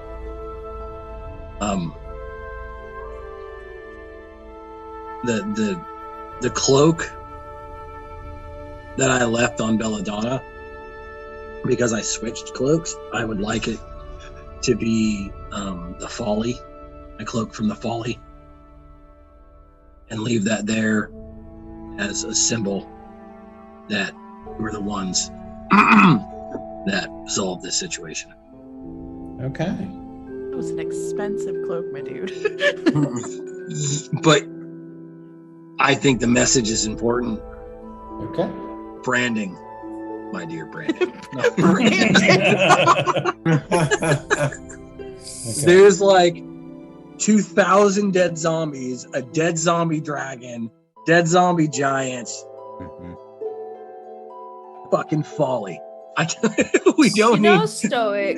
I have paints. If you wanted to draw a symbol. I think this is.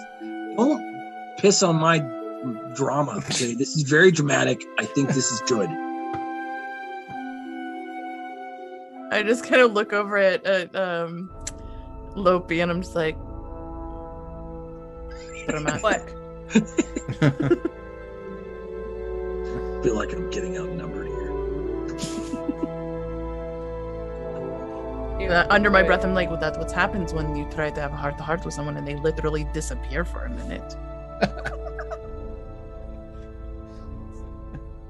So you guys, you take care of that while you're taking Belladonna's body to the pyre to burn. Are you gonna burn the cape with it? No. No, the cape. Yeah. If we're burning her, I want to put it on like the dragon Or on the cart. giants. The Yeah, cart, like maybe. something that just so people that wander by know that we were the Okay. resolution of this issue. Okay. Easy, real quick. I know we're having trouble getting you the item, so very quickly. The Okay. stone has 3 unreplenishable charges that can be used to cast Unseen Servant.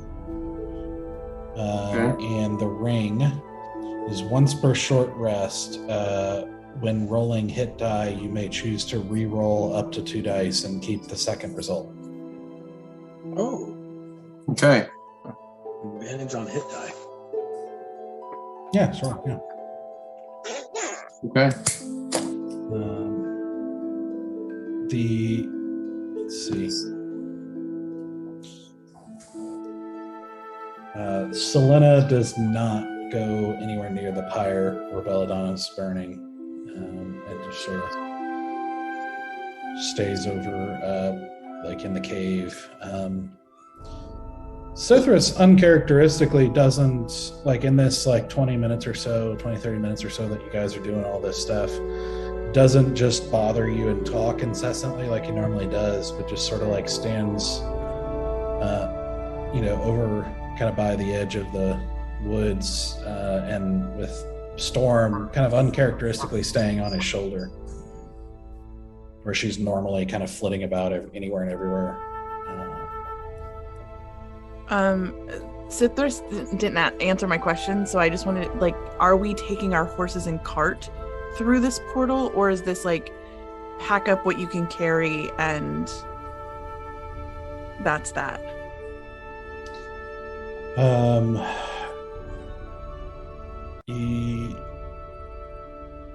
You can walk over there and ask him if you want. Well, that's what I'm gonna do. I'm gonna walk over and ask him, just Okay. because I've been trying to get the gear pulled together. Okay. You walk over and start talking to him, and he sort of like kind of snaps out of like almost zoning out for a second and everything. And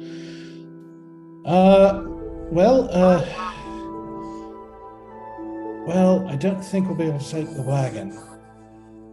The horses, well, it's a matter of whether I can get them to concentrate or not. Not sure. They're, 50-50.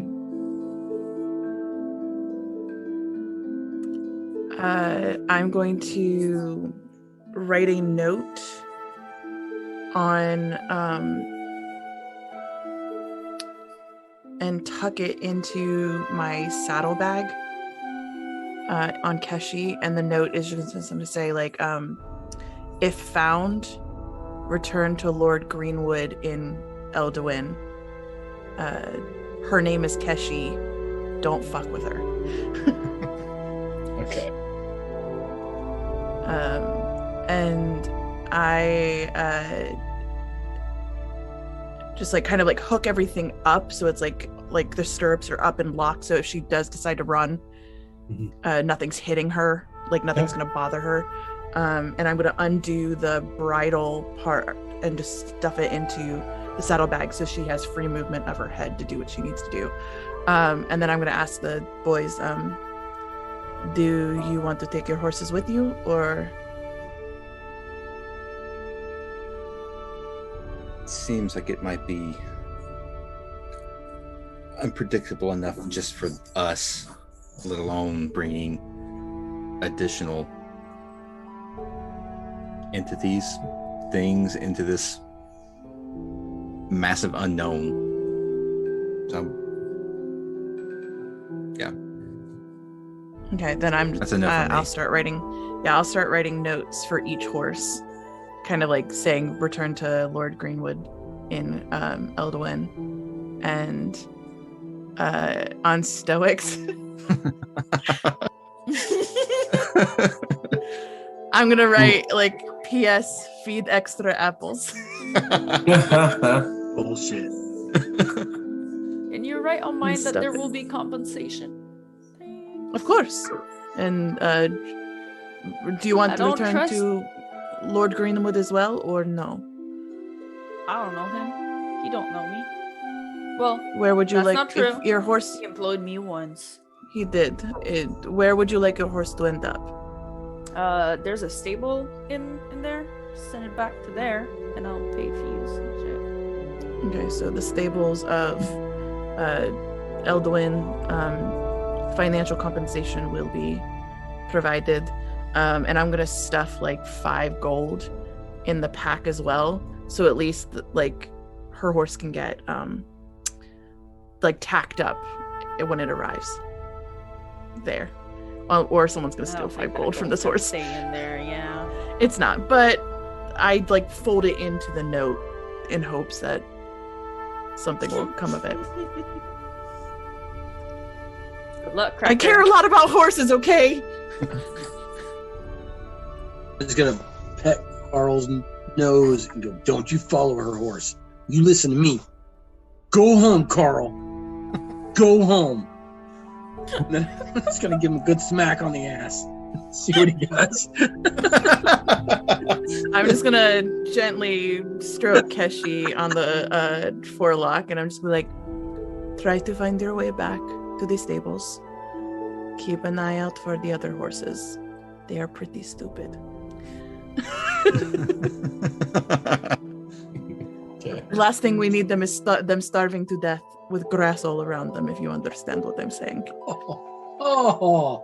All right. So as you do all that and release the horses, they kind of give you like a little bit of a look, but then they turn and go back down the road, the pathway you came, seemingly wanting to get away from the growing stench around you. Shit. Yeah. So they turn and go off. And Sithris just goes back to staring out of the woods.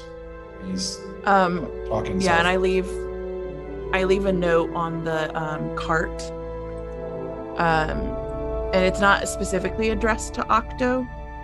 So it's whoever finds it first, but it just says to the reader of this letter.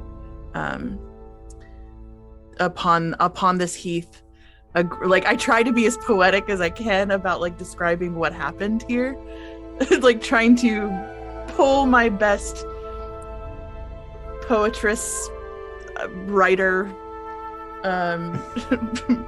Lopi impression and explain what happened, and that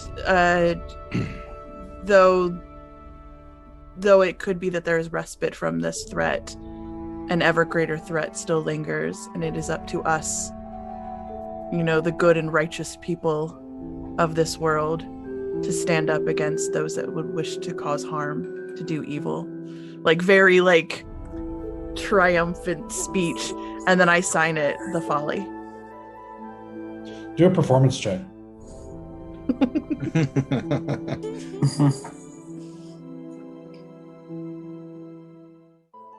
Nat 20. Hey! Nice. You don't know where the inspiration is coming from. Maybe it's just spilling out of all the crazy emotion that's been happening for a while now, building up, and now kind of in the mix of emotions of everything that you've been through, but with the unmistakable levity of victory. You just, those words just start pouring out of you.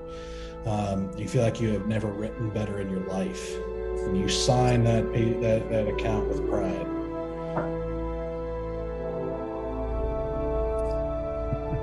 A little extra flourish in the F for the Folly. Fuck yeah, 20.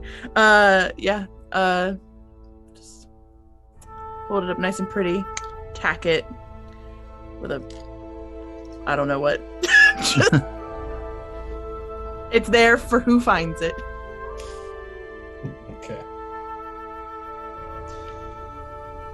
Okay. Anything else? She's burnt, right? Her body has been laid to rest. Yep. I'm gonna go up and I'm gonna go find Sylenna and hold her hand. Okay. Are you ready? She nods. I did have one thing to do before we almost forgot. I set it up so long ago. I'd like to walk up to Sylenna, and put one hand on her shoulder and go, stepping through this is a big step, and I feel like when we first met you, you were nothing but a child. And on this day, you are stepping into a new chapter of your life. And I'd like to cast Coming of Age ceremony. Didn't you already do that though? Yeah, you already did. Did I? Yes, Yeah. you did that. You did that before. Scratch that. I say all those things and go to cast a spell, and he goes, damn it. I ruined it. This would have been such a moment. I know. You It already you was had that such a moment like two It days did, ago. because it really helps her out, and I was hoping it would be a benefit. It but I can did only help cast it her out. once. It did help did. her out. It did. I was trying to do it again. All right, never mind. All right. Old man's forgetting. Yeah, I was trying. I knew I'd cast it once in this campaign. I forgot it was on her. Okay. So as one of you, yeah, we'll just say Valen, I guess, goes up and gets Cithras to start.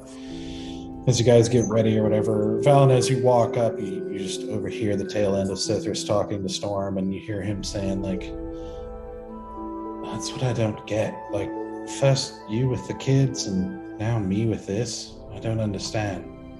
And he sees you coming up, and he's like, ah, well, are we finally ready to go then? I believe so. Is everything okay with you and Storm? Well, you know, I mean, well, yeah. Well, I don't know. I mean, that's a lot. This has been a lot. Quite a lot. And quite frankly, I don't even know why. I don't, well, and you know, of course, you never quite know why things happen, I suppose. But I mean, me specifically, I don't know why. Like, why? Well, maybe it sounds horrible, but really, I don't know why I stayed. I could have left, but I didn't, and I don't know why.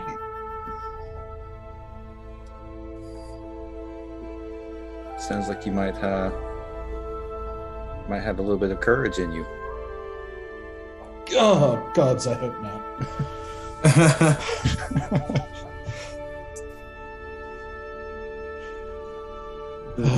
Same, buddy, same. Well, I will make sure to tell the tale of Cithras the Brave to Lyric once we see her. Oh, well, yes, that'd be quite low. Oh, yes, that's. Ooh.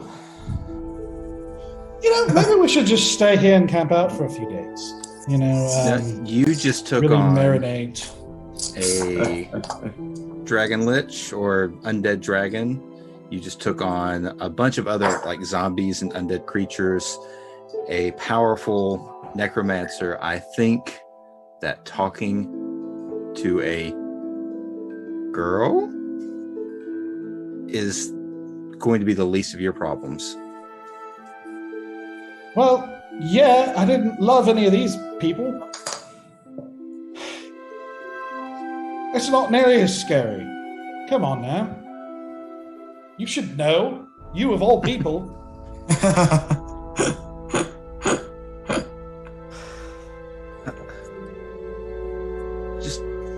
Let's just go. Let's just go.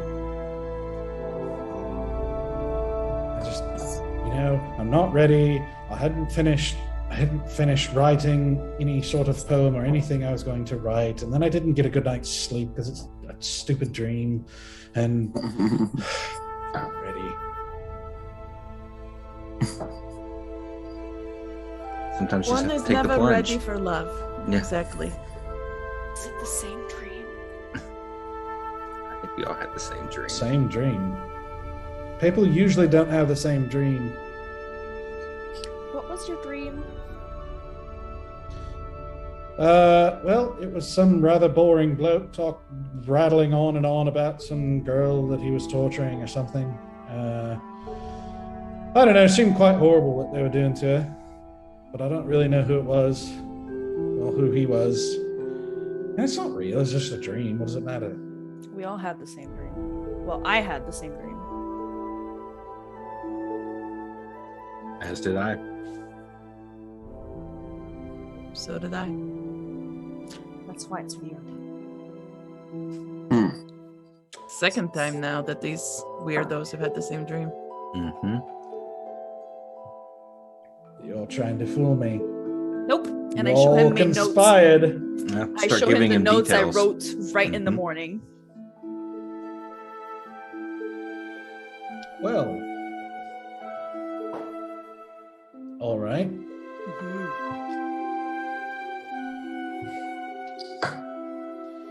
Maybe I should really stop hanging out with you all. Oh. Damn. Take back my notebook. Well, then let's get our foot. Let's hop on the good foot and do the bad thing. I don't know. Just. You know, she sort of, the lady in the dream sort of reminded me of someone. How are you so dense? He shrugs and he says, all right, then, well, come out right over here.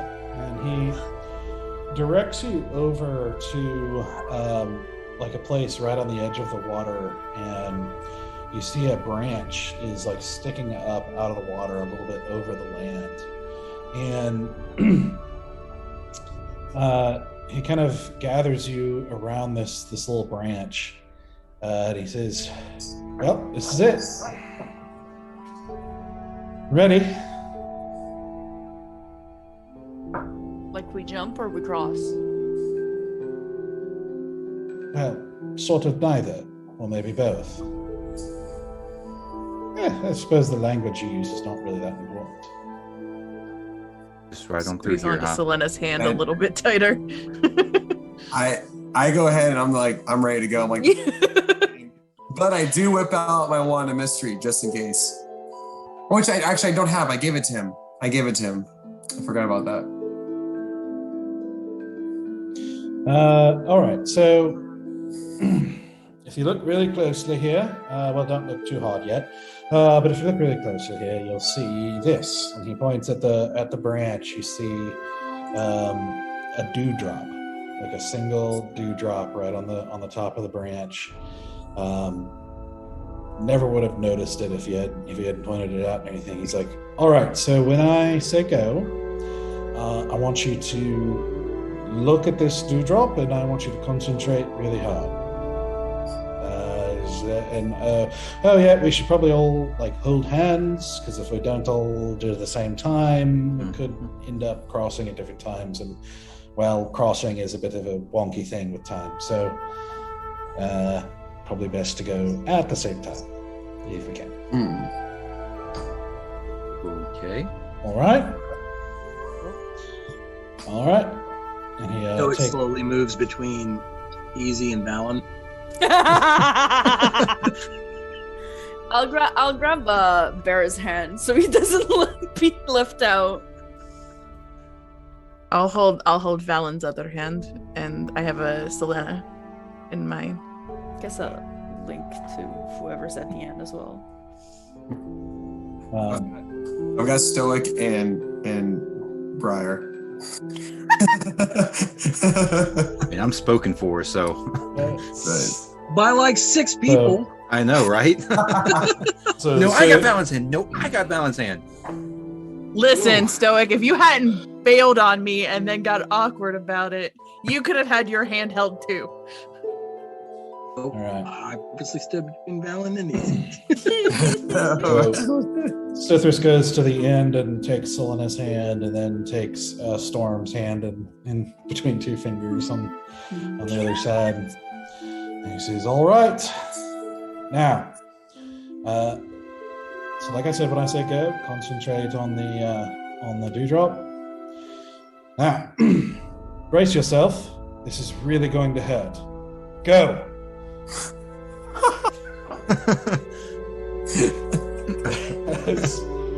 As you all kind of like lean forward, like looking at the dewdrop, you start to notice details you didn't notice before. As the dewdrop, within the dewdrop, you see kind of a refraction, like you see in water, but you see that refraction of trees around you. And as you concentrate, you start to make out more and more details of these trees. And eventually you start to realize that these aren't quite the same trees as the ones around you. And it seems like it's getting bigger. And you start to see more and more details as this sort of vision grows, and you feel yourself kind of being pulled into this, like kind of mesmerized, almost hypnotized by this image that you see refracted in the water, until there's a shift in the, like kind of a wavy shift as you in the vision, as you look around now and see a whole different set of trees around you.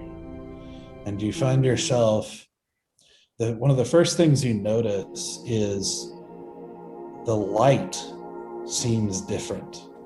Like everything almost seems just like the light is slightly fuzzier, almost like a lens flare effect, or a slight glow effect on everything, as it seems surreal, like dreamlike around you, as you find yourself now standing in the midst of a sort of a small clearing surrounded by ancient gnarled trees that grow up into very tall heights,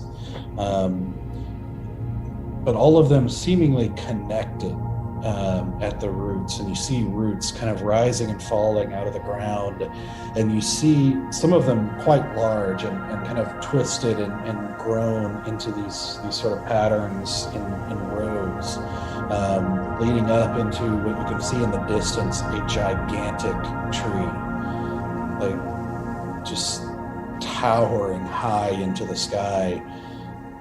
And then you notice that in these gnarled branches, almost as if the roots and branches of these trees seemingly grew intentionally, you see books lined up on these branches like naturally grown shelves. And you step into this realm, and you feel immediately a sort of lightness, like the gravity and unpleasantness of everything you just went through just seems a little bit further away than it was. It's still there, you're aware of it, but it's not quite it doesn't hold quite the same weight that it did a second ago. But as you do, and as you're taking this in, you hear a beautiful female voice singing, kind of permeating, like kind of echoing through in waves throughout this area, kind of singing this kind of strange melody. As you see some of the branches start to move around you, and one of them lashes out to wrap itself around Valen, as another one lashes out towards Easy, and you see branches and roots coming to lash out at each of you. And that's where we're going to end tonight. Flip, backflip, front flip. Welcome in. When you were talking about things like the branches forming into things, I thought they were going to be like lunch boxes. What? I'm a hardcore Wizard of the Oz fan, okay? And so my brain instantly went to lunch boxes. See, you guys got to stress. On the yellow brick road, the trees that threw apples at her, there was also lunch boxes hanging from the trees. There was. Like it was a normal thing in Oz. And so I forgot about that. yeah, I don't my brain remember kind that of either. Forgot about I'm the that. only one. Like deep cut. My brain instant was like, Lunch boxes. yeah. Oh my gosh. I think I've watched that movie too many times. Maybe. Well, I'm excited to go to the Feywild. I'm starting to be a little bit less so. Is it too late to jump back out? Yes, it is. You're stuck. Yep. You're with us now. In too deep. well, welcome I'm to the in Feywild. too deep, and I'm trying to keep up in my head. Welcome to the Folly. Like all the other missions you've been on with us were kind of like happenstance. What? This is your first like. You jumped, damn it. There was Excuse a line, me. you crossed it, you jumped. The line was when I did not run away at the sight of a dragon. My character, on my character sheet, it is written under flaw. Coward. She's like OG. She's OG Folly. Like she was Folly before we were Folly. She is, but like That's true. she's kind of the inspiration of the name. She is. Are you telling me I'm dumb? No. I mean, yes. I'm just saying, in Stoic's mind, all Oh, of you were those doubting things- her all to the fucking last second anyways. Yeah, Doesn't he still matter. doesn't trust easy, so don't feel bad. Oh, Lord. Oh, boy. We've been through hell and back, and like easy. Maybe. Doubt. I don't know about easy. Sarah loves Easy. She thinks he's great. I like to put out some ambiguity. Yeah, he's a fucking wild card, but she's into Exactly. Wild card. All right. Hurt you once with that one spell. That's the only. That's how. All right. Awesome. All right. So, awesome session, guys. And we will come back in a week, and as they continue into the Feywild. to see what Or awaits them die at the there. gate. Home stretch to hopefully get Sylenna to the Sapphire Queen and the Azure Grove. Yeah, Let's we've hope been trying for like 40 episodes. It's only been 40 episodes. Yeah. Home stretch. All right. All right. Well, we will see you in a week. Thanks for joining us. Bye. Bye, friends.